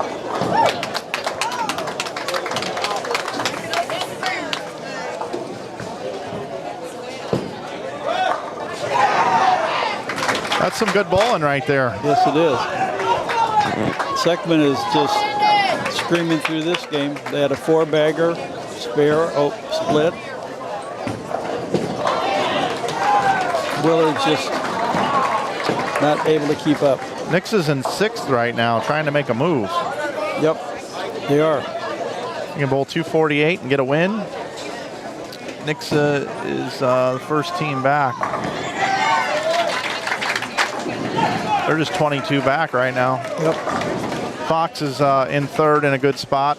This split they just left in the 10th frame potentially could keep them out of the 200 unless they make it. Seckman's right behind Nixa, and they're shooting at a 225.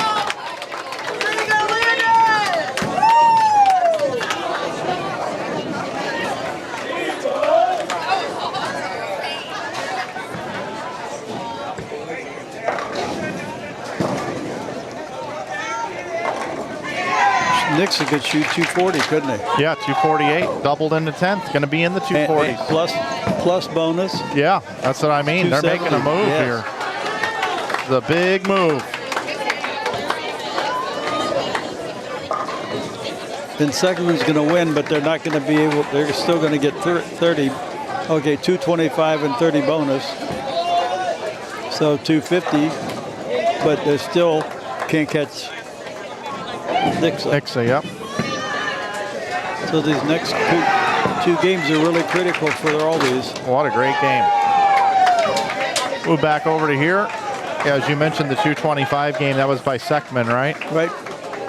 And Willard is still finishing there, but they got a split, a 6-pin split. I can't see what it is. Also had Jackson over there. Gonna bowl 195 this game.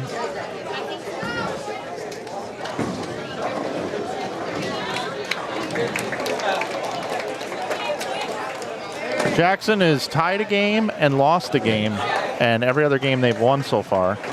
They're averaging 212 scratch coming into this game.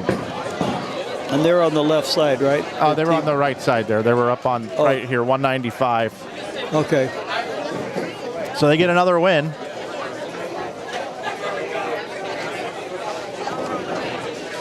They just keep rolling. Yeah, they do. Good for them. They might be able to take off the last 2 games. Just take a break. Yeah. Go down to the practice pair. Yep, that's it. All right. Well, 3 to go. 9, 10, and 11 before we cut to the top 5 for the stair step or step ladder or whatever you may call it, the finals.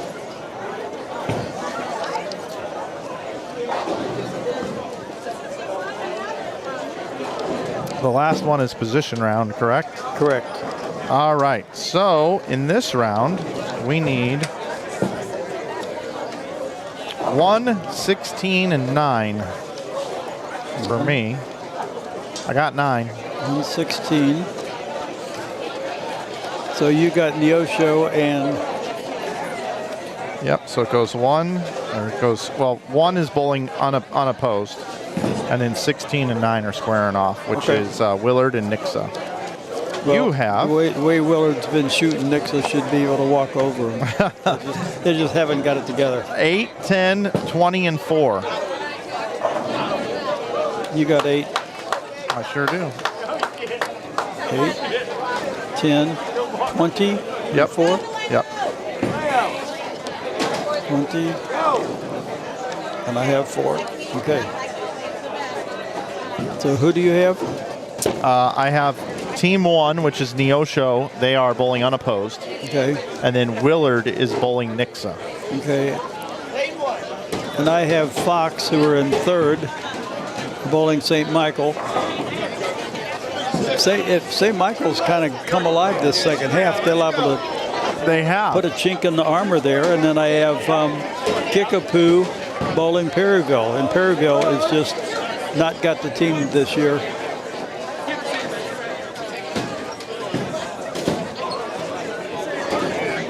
And Kickapoo is 2nd place.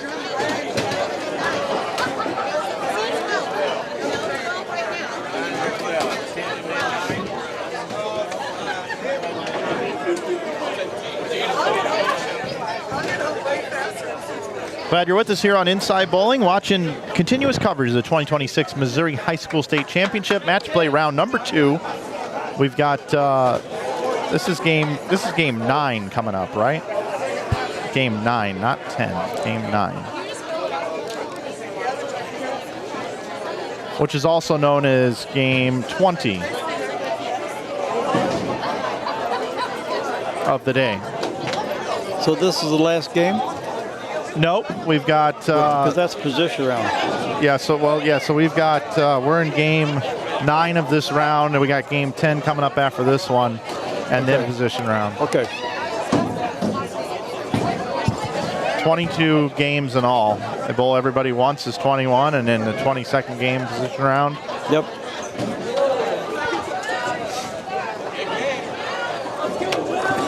Yeah, at the end of 10, everybody will have bowled everybody else one time.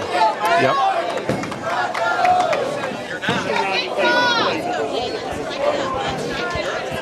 Pattonville had a team, and they'd been coming here almost every year for a long time, and their school is really a stickler for their rules. And if they have a club, the sponsor, the teacher sponsor has to be active in it. And so the guy that was their club sponsor would go to practices, and he'd come to this, and he said he's done enough. And So he stepped down, and they couldn't find anybody else that wanted to do it. Really? So this is the first year in probably 10 years or so that they haven't had a team.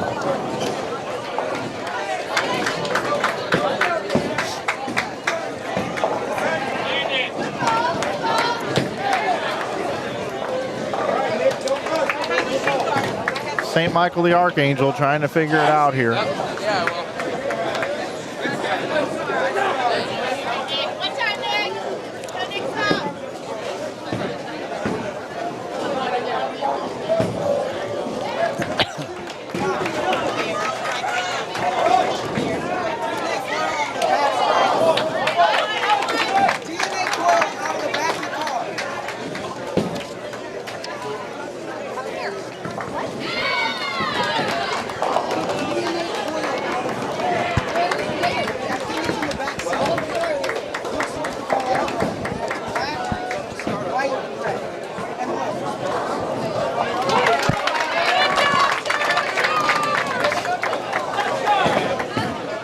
Got some folks getting some bowling balls out of the car, it sounds like.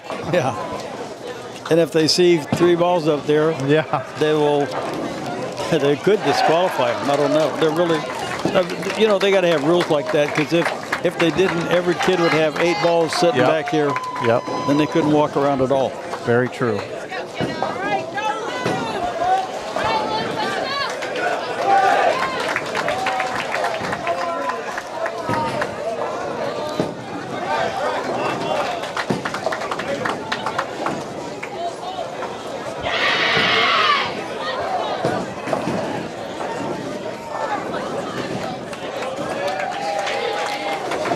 This is Fox, right? Yep.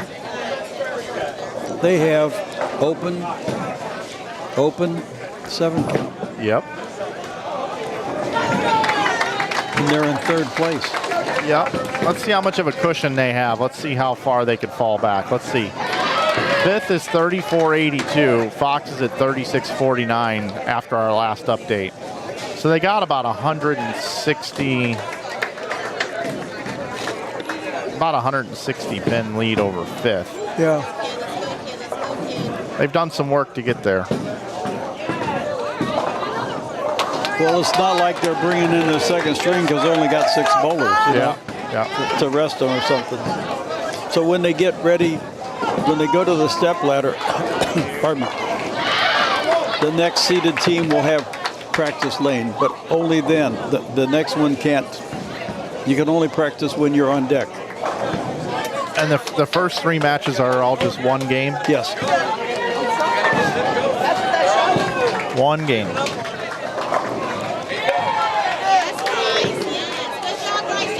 Okay, Fox is back. They got a double.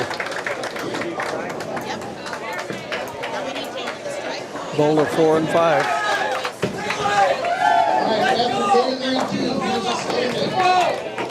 Fox moved to 2nd. This has gotten a little tighter. Yes, it is. Jackson still leads at 45.87, but Fox is 2nd at 41.16. Then you got Kickapoo in 3rd at 40.68. So they just flipped.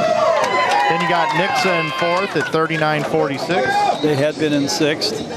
And then enabled at 278 with bonus pin. Yeah. CBC 5th at 39.08. Then you got Lafayette back at 38.72. Yep. CBC and Lafayette flipped because Nix had jumped over. So CBC's 5th. Then you got Seckman at 38.59. They're right there. You got Belton at 38.20. They're right there. Willard still has a chance at 37.95. Then it gets a little bit further back to Vianney at 37.34. They're 174 back. That's pretty far back. So this is game 20 then, right? Because that was after 19. Yeah, this is the game last 20. game. Yep. Well, no, there's still a game 21. They bowl 21 teams, including the bye, and then they bowl the 22nd as position round. We got 22 games. Okay. Yep. So, yeah, and then just to round out everybody else here, we got Belton in 8th, Willard in 9th, Vianney in 10th, Lebanon in 11th, Neosho in 12th, Lee Summit 13th, Lindbergh 14th, Blue Springs 15th, St. Michael the Archangel is now 16th, followed by Central, DeSmet, Liberty, North, Ray Peck and Perryville.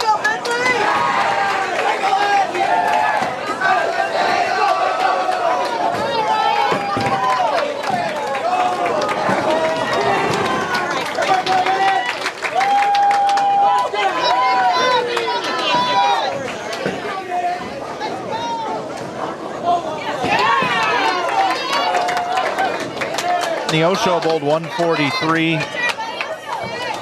Or excuse me, Neosho can bowl 221. They're bowling unopposed.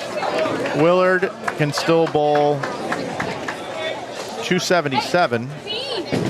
And Nixa can bowl 246.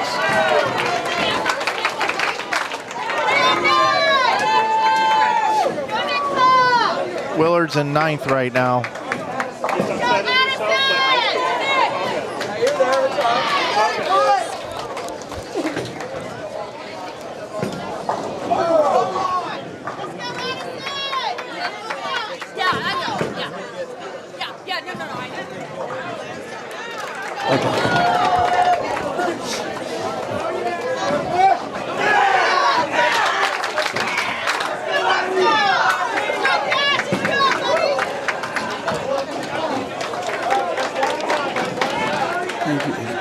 We got a possible 240 against 240 here. 246 versus 242 on lanes 15 and 16, right in front of us. Right. Nixa and Willard.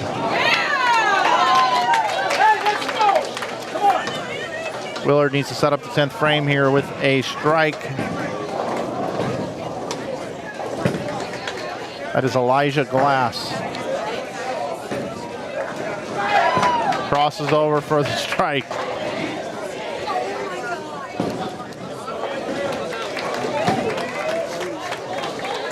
Here's Dash Crawford. 5-pin. Yeah, a little 6-pin for him. So now Willard can strike out and win. Willard can bowl 242. Next to the best they can do is 225. Must strike on this ball to win this game and get the 30 bonus pins. Must have the strike.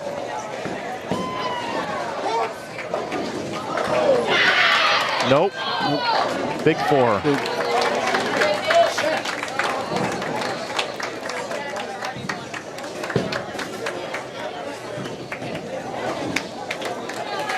What team was that? Same. Willard. Oh. Yep, Willard just big forward. So we got a missed spare here. Willard can make the big 4. They would win.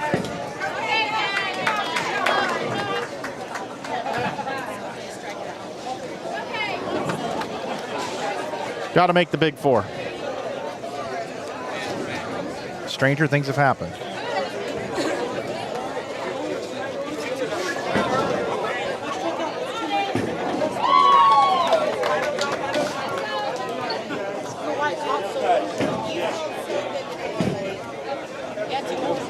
It's difficult to bounce pins out as a two-hander.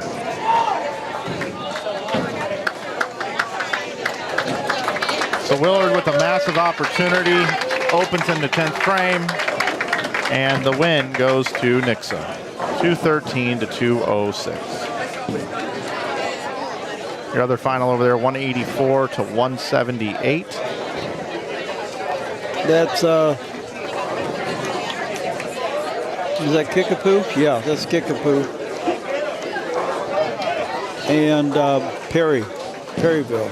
So we got one more game. Yep, Perryville won that one. 4-position round. We need 4, 5, 11, and 20. So Fox beat St. Michael because they finally came alive. Can't believe they had 3 opens. Yeah.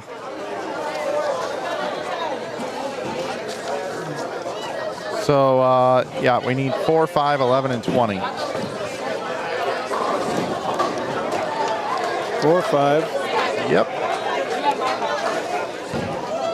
Ladies and gentlemen, this is the last call for the Raffles. The last call for the Raffles over at the T-shirt table. 20. Yep. Just need 11.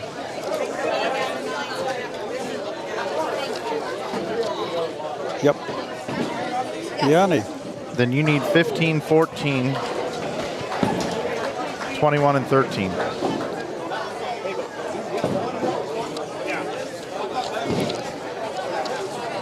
Fifteen, 14, 21, and 13. I got 21. 15, 14. What was the other one?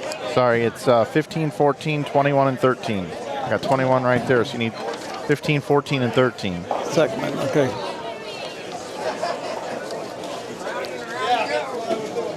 So I got Lindbergh and Central. Are they're both out, aren't they? Lindbergh is out. Central's down pretty 17, far, yeah. Yeah. I got Perryville, who are currently last. Jackson, who are the leaders. Vianney, who are 10th, trying to claw it out there. And then Kickapoo, who's in 3rd.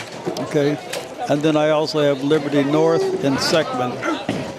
Liberty North is way down there, but down Seckman's there. fighting. Seckman's, yep.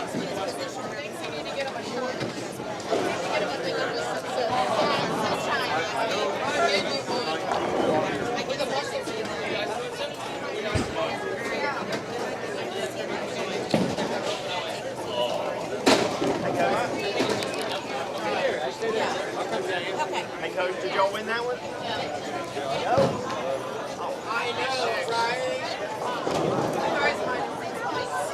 I thought y'all did win. Yeah, that might put us really, really close. Wow. Good luck, guys.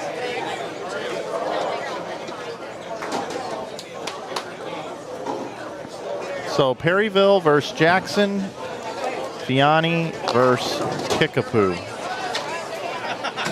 We've got first versus last. What an upset this could be.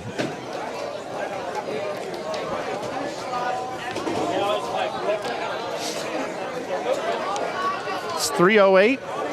This game will be over about 3:25. Then there'll be a little bit of a break for position round, I would imagine. Yes, because they'll have to do this score and then put them in place. Yep. So we'll be finishing up somewhere right around 4-ish, and then we'll stop our stream, have a new stream set up for the step ladder, and then we'll get our step ladder underway just after 4. Yep. I'm gonna go ask them what lanes we're using exactly. Okay.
Okay, so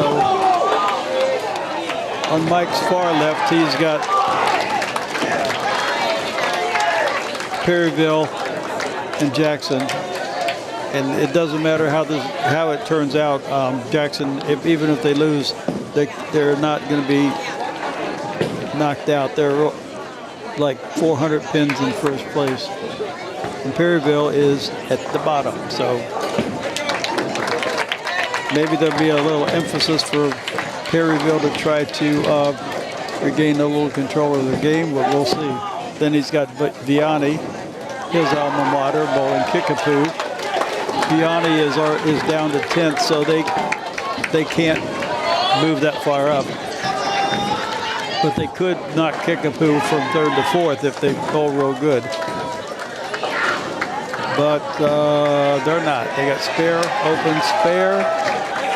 And Kickapoo has all marks. 9 up. Stepladder finals will take place on lanes 19 and 20, and then 15 and 16. Okay. And then 19 and 20, and then 17 and 18. Very good. And so I have Lindbergh and Central. And Central is in 17th, and Lindbergh is in 14th. So neither of those will affect the roll-off. And then I have Seckman and Liberty North. Liberty North is in 19th, and Seckman is in 7th.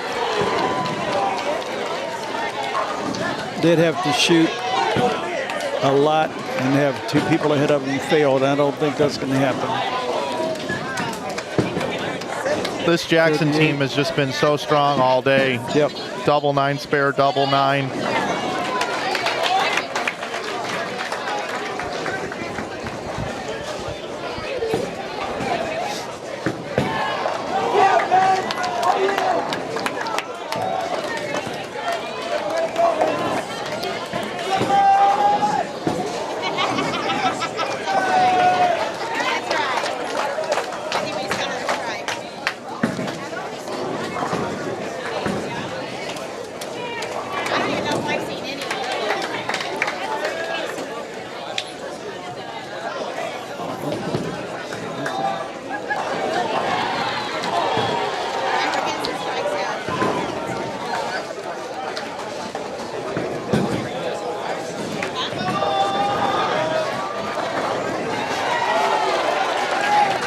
Looks like while I was away, we had a split conversion here. Did you see that? No, I did not. Let's take a look at it again here. This is the right here? 3, 4, Vianney. 6, 7.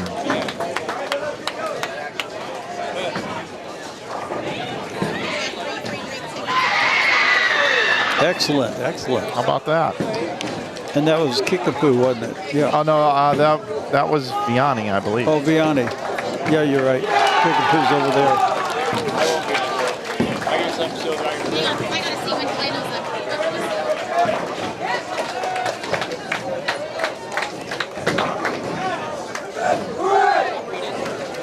Seckman is blue and gray.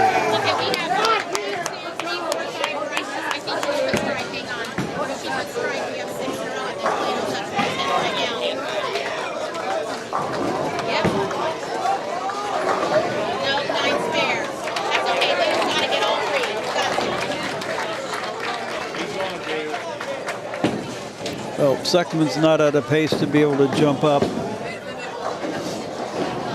They're 121 in the 7th. And they're bowling Liberty North.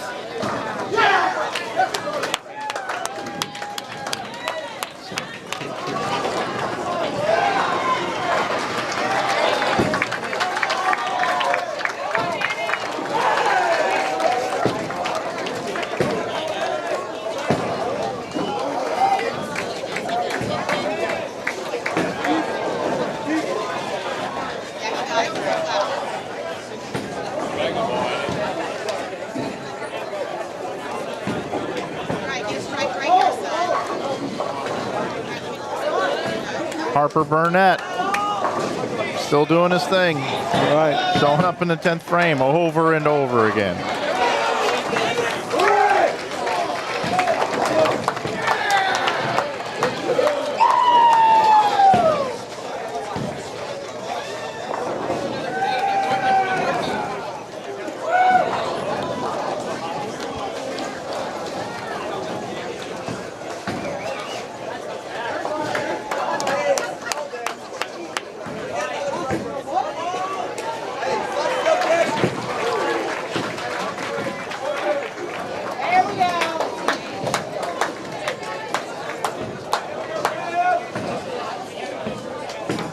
Position round will be up next, everybody.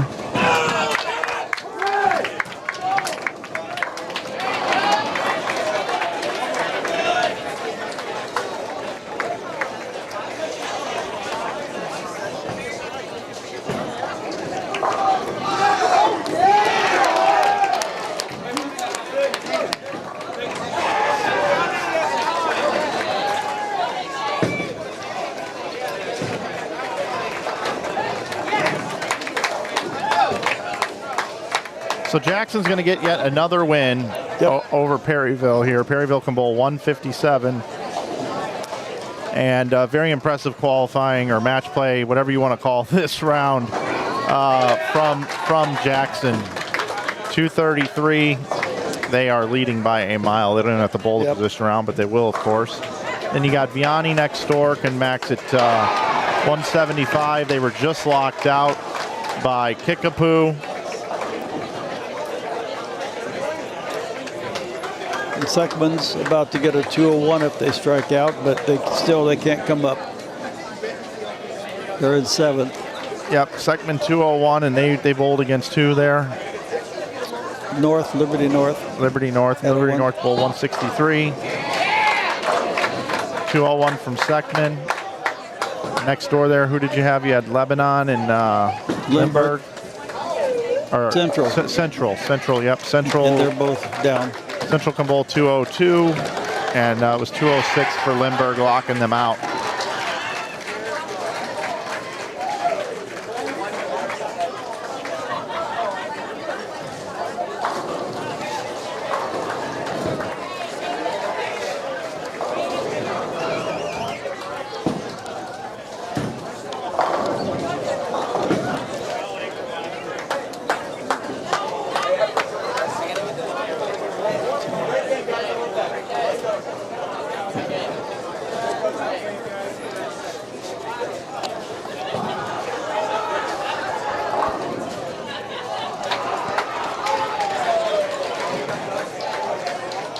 Well, I don't think anything happened that's going to jeopardize.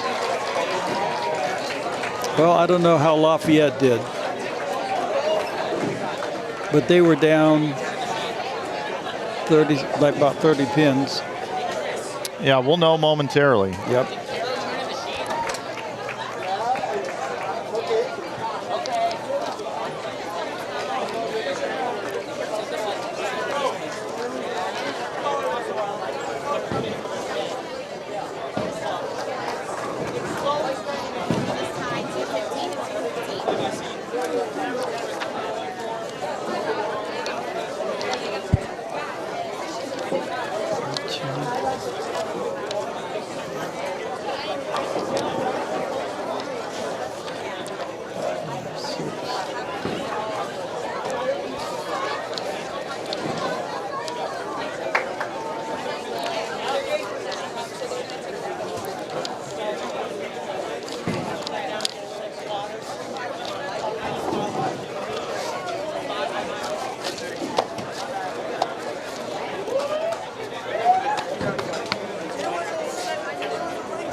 All right, my friend. Well, there's going to be a little delay in the action here. Yes, there will be. So I'm going to step away. Okay, step me away too. We'll be back in about 10 minutes. Yep, maybe even a little sooner. Okay.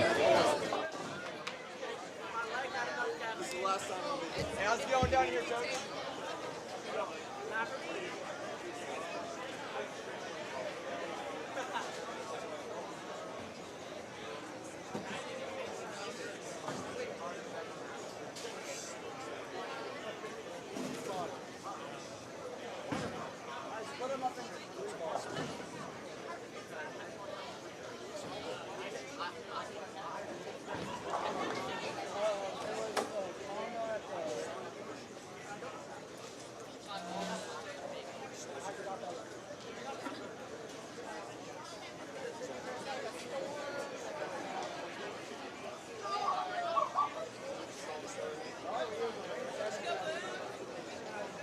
Okay, we're getting ready to draw the raffle tickets. If you have any tickets that are not in the box, come on up real quick. Okay, guys. If you walk up and show us green, we may sell you a couple of tickets also.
Nothing much, you?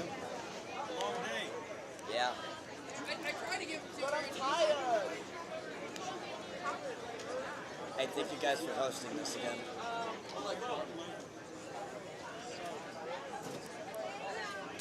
This is the first time we've had two of us on.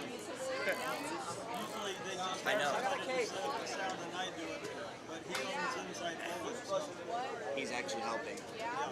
Which is good. I did a video with him one time. I actually want to be sponsored by Inside Bowling. I can set you up with that. Well, I know I'm going to try to carry on Larry Husky's legacy. That's what I want to do. I want to carry it on. So I'm eventually going to go to Okay, we're Indianapolis. starting the raffle now. We have a Detroit jersey donated by Brooke Carl. And we need somebody up here to pick a number.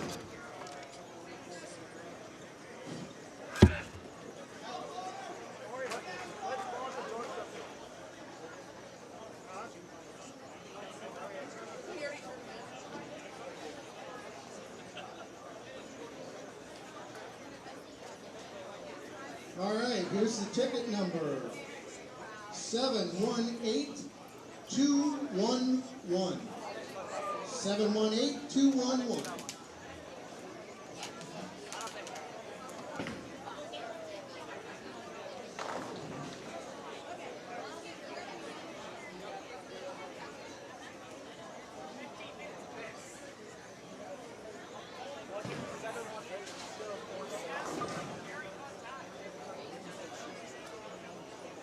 Next, we have the Marvel jersey. Ticket number 718450. 718450.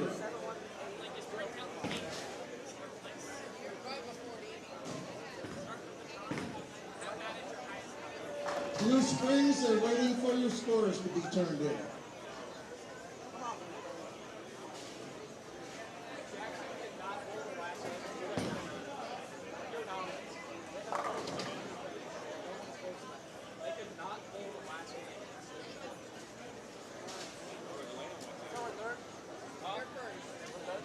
Okay, now we have the Spencer Rothbard autographed ball. 718769. 718769.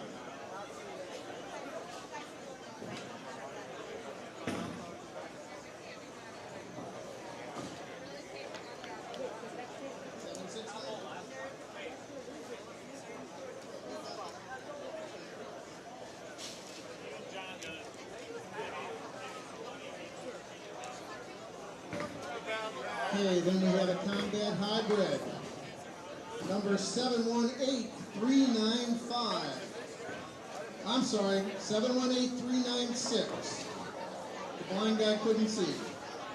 718396.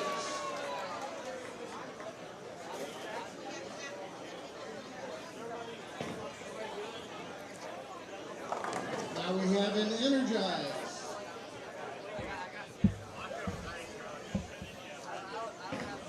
340-700. 340-700.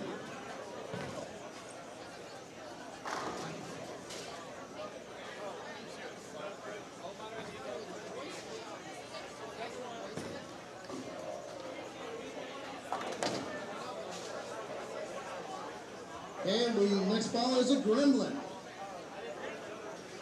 341071. 341071.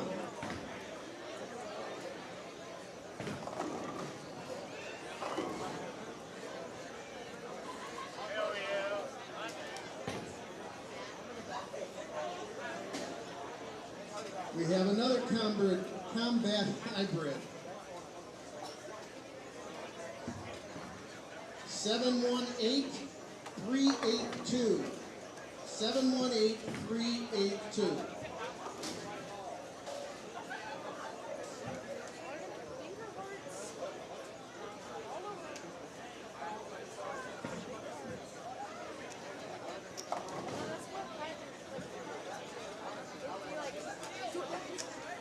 Okay, now we have a heckler hybrid. 718761. 718761.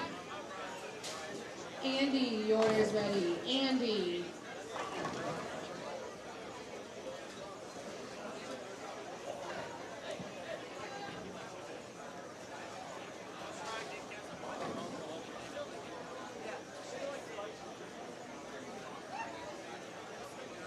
Okay, our next ball is an Evoke Hysteria.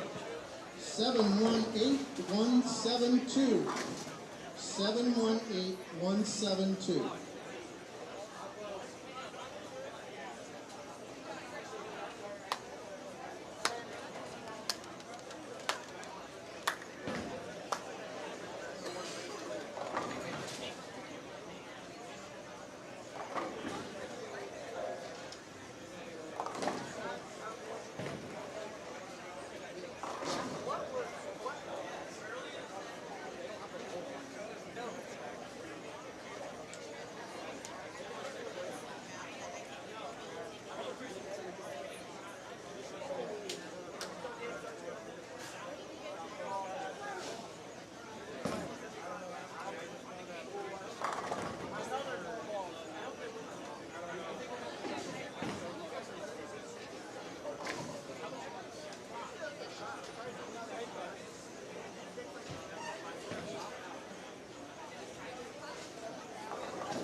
Okay, we now have an identity.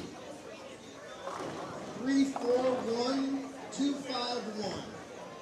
341251.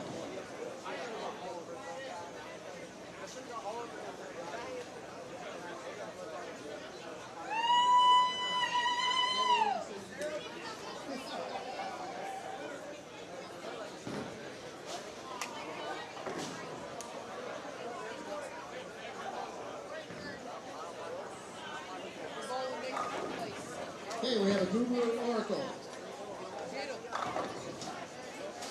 718367. 718367.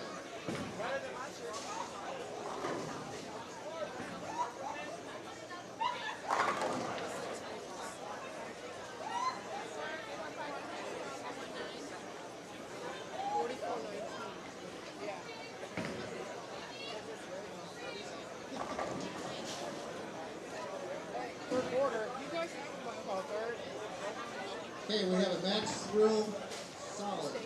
Max Thrill Solid. 718590. 718590. I'd like to thank everybody who participated in the raffles and bought our shirts and towels.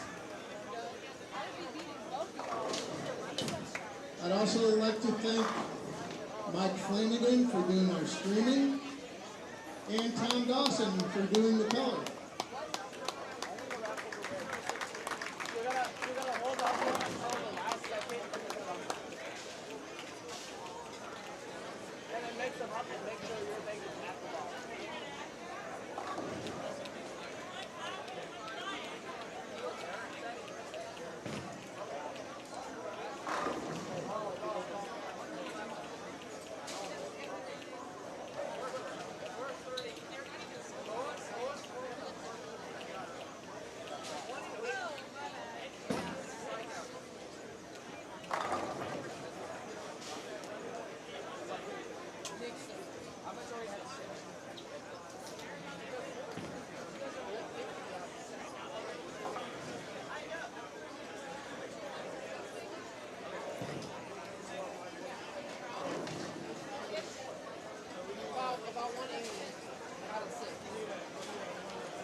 Okay, here's our positions. In first place on lane 13, Jackson, 51-14. In second place on lane 14, Fox, 45-11. In third place, Kickapoo on lane 15, 44-53. In fourth place, Dixa on lane 16, 44-19. In fifth place, CBC on lane 17, 43-59. In sixth place, Lafayette County on lane 18, 42-96.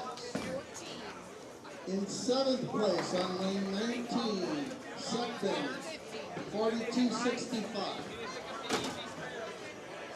In eighth place, Belton on lane 20, 42-46.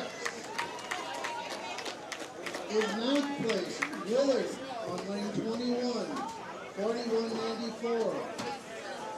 In 10th place, Vianney on lane 22, 4,055. In 11th place, Lebanon on lane 1, 4,032. In 12th place, Neosho on lane 2, 4,011.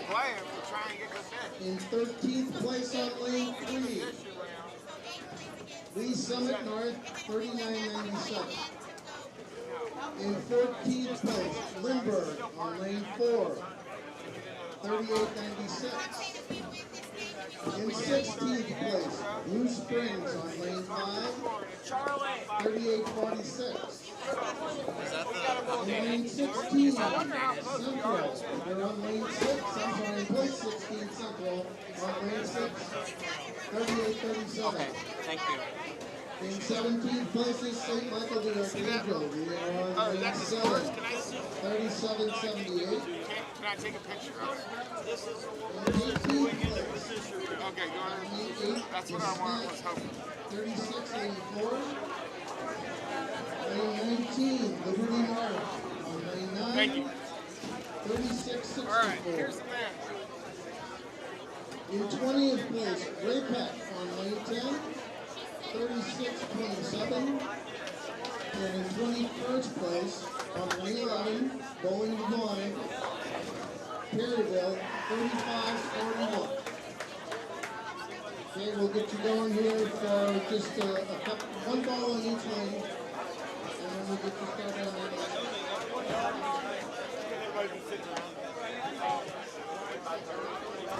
Okay, everybody, we're back from the break there. It is position round, and we're looking to get inside the top 5 here. Right now, Jackson leads at 51-14, which is insane. It's the most dominant performance we've ever seen. Most dominant performance we've seen here at this event in its history. Then at 45-11, that's 603 pins back is Fox. Then at 44-53, Kickapoo. 44-19 is Nixa. 5th is CBC at 43-59, and then at 42-96 is Lafayette. At 42-65 is Seckman, and in 8th is Belton at 42-46. Those are your top 8. Those are all the teams that have a realistic chance of getting there, but Belton, Seckman, really an outside chance here, unless they bowl just a massive game. Jackson, Fox, Kickapoo, Nixa are pretty much solidified in. It's a matter of who can maybe possibly get this last spot. So what we're going to do is we're going to start out here. Lane 17 and 18, you've got CBC, who's currently 5th, pulling Lafayette, who is 6th. And again, there is a 63-pin difference. So Lafayette would have to beat CBC by 34 pins. 34 pins to win. They're going to do a little bit of practice here, 5 minutes of practice. And then from beyond there, Seckman, if Seckman were to bowl a massive game, and CBC and Lafayette is a low-scoring match, or possibly Belton over here on lanes 19 and 20. They could potentially get in, but it would take some doing here. That's where we sit.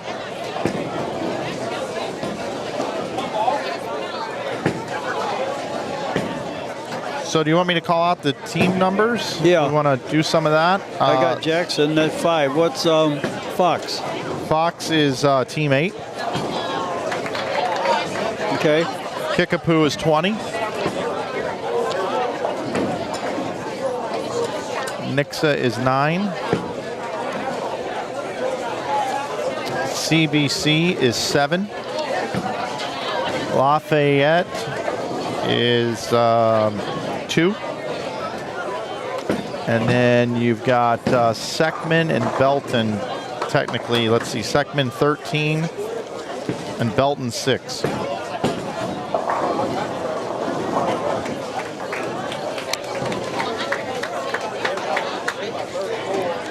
Seckman, you said 13 and 6. Okay. Yep. Yeah, the rest is out of the picture.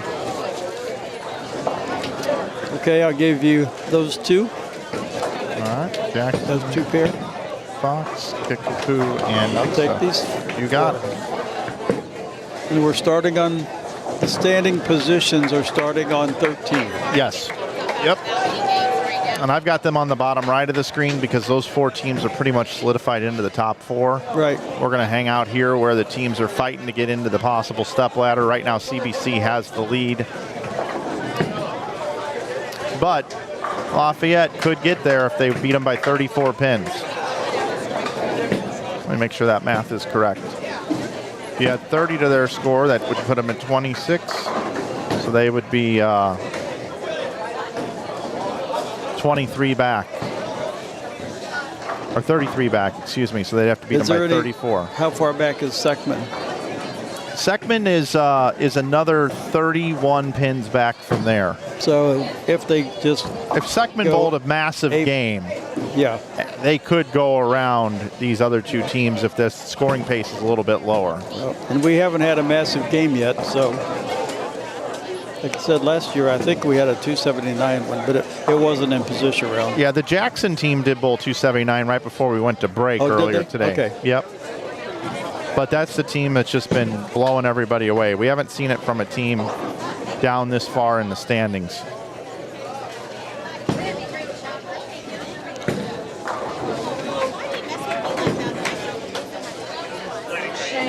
Practice is still underway for another minute and a half, and then we'll get started with this position round.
And you hear the chants happening here.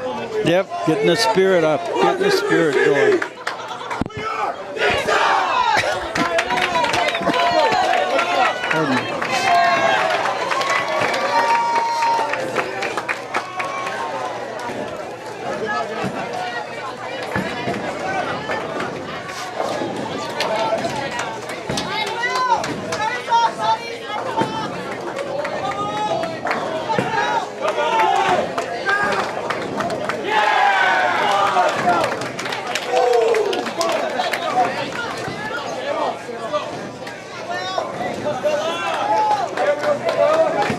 here we go, action underway.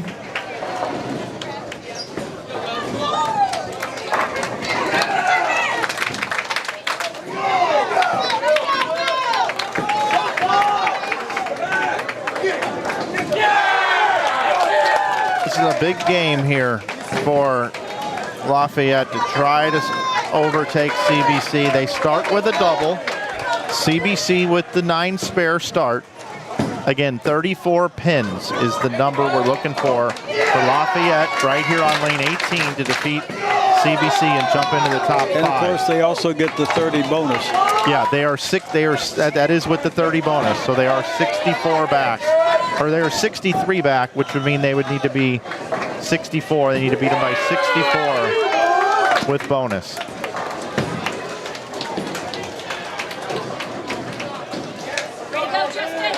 And we're looking for a massive game over here on 19 and 20. We need to see a big game, like a 250 to 260 or more.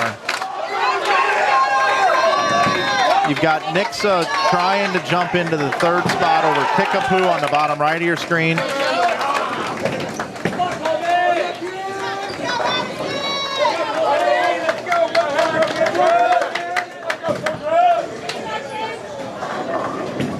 Fox is trying to hold on to the number 2 seed. Do a little switching back and forth here during this game.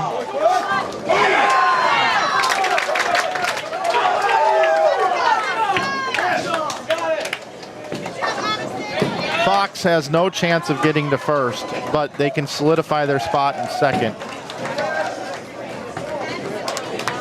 And we've got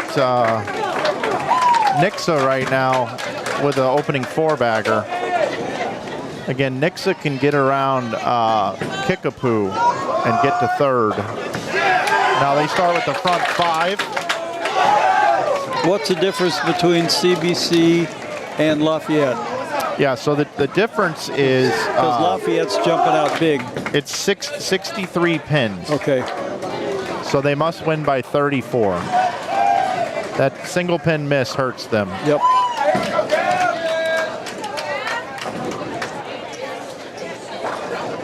Right now they actually trail in this game. Must beat them by 34. Big strike there in the 5th.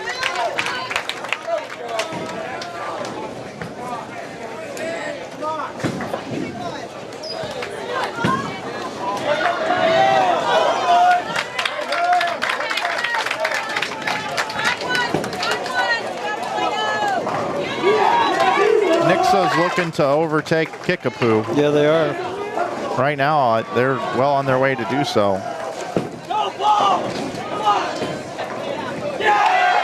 Kickapoo off to a very slow start. Jackson will be your leaders. They don't even have to bowl this game.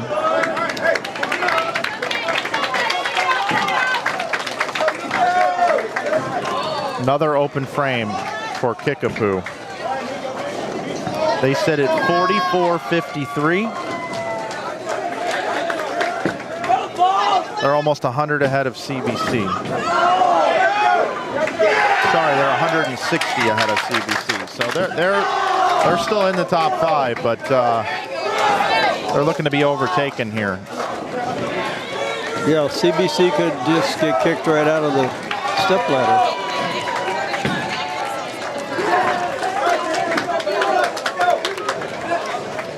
Well, maybe not, because Lafayette just threw a split. Yeah, CBC's looking okay right now. And there's no big game being thrown at them.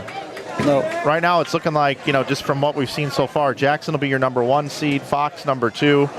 Nix is probably going to jump into 3rd. Kickapoo will be 4th and CBC 5th is what it looks like right now.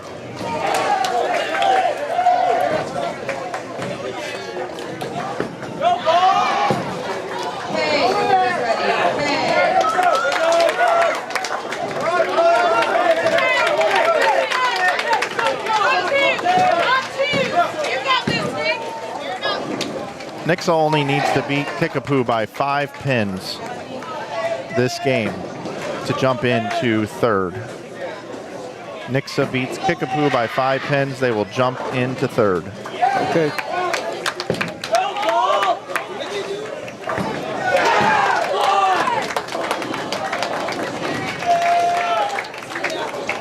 Got a possibility of a tie here between Jackson and Fox. Not that it really matters, but just to improve upon their record. Jackson can bowl 226, and Fox can strike out for 226 as well.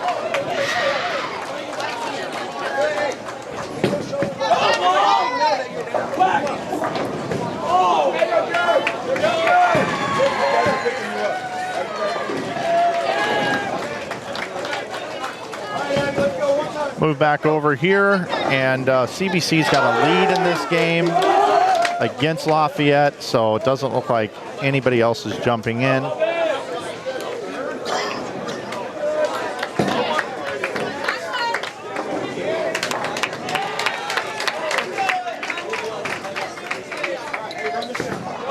I believe the magic number for CBC is right at 160. If they bowl at least 160, they will make it in. Okay. Based off of the math that is left here. And they just doubled, so CBC is safe.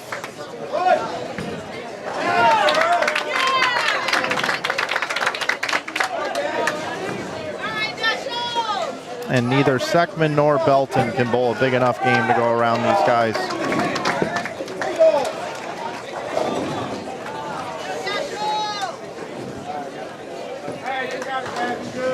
We'll head over here. Looks like Jackson's going to get the win. Fox will be number 2. So let me grab that sheet of paper for a second. Jackson bowls 226. So 226 to that is 53.40. 47.23. For Fox. We're looking at 370 with bonus. How far is Kickapoo going to fall here? Let's see.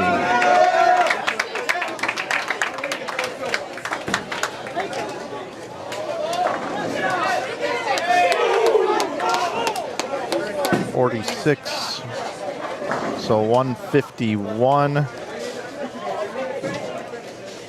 puts them at 46.04. CBC struck out. They shot a 222. That's great bowling. Is that gonna move them up? So that gives them 52. So that puts them at 12. And they got the bonus. You got that. 46-12.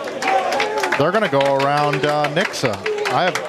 I'm sorry, Kickapoo. They're going to go around Kickapoo. I have them going around Kickapoo. 46-12. That's unofficial. Nixa bowls 220 with a win.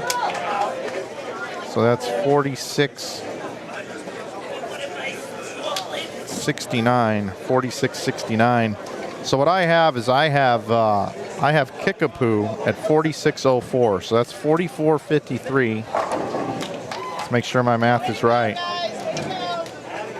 Calculator. So you got them in third. 44.53. Plus they just bowled 151. It's 46.04. That's correct. And then I've got 43.59 plus the CBC bowled 222. Right. So that's 252. 46-11. 46-11. They bowled 46-11. So they go around. So Kickapoo falls to the number 5 seed. Kickapoo is number 5. Jackson's number 1. Fox number 2. Kickapoo number 5. Nixa is number 3. And CBC is number 4. Yep. So it's going to be Kickapoo against CBC in our first match. The winner will get Nixa, winner will get Fox, and then the winner will get Jackson. And that's going to do it for this stream, because we're going to break it and start a new one for our stepladder finals, which will start in about 7 minutes. We appreciate everybody being here with us. One more time, we want to shout out Terry Sagano and Vicky and Cheryl, everybody, including Dennis Hacker and Daryl James, our GM here at West Park Lane. So for Tom Dawson, I'm Mike Flanagan. You've been watching the 2026 Missouri High School State Championship Match Play Round number 2. Top 5 coming up, stepladder finals. We'll start a new stream here on Inside Bowling, and we can't wait to bring you these finals right here from West Park Bowl, West Park Lanes here in Cape Girardeau, Missouri. We'll see you in a little bit, everybody.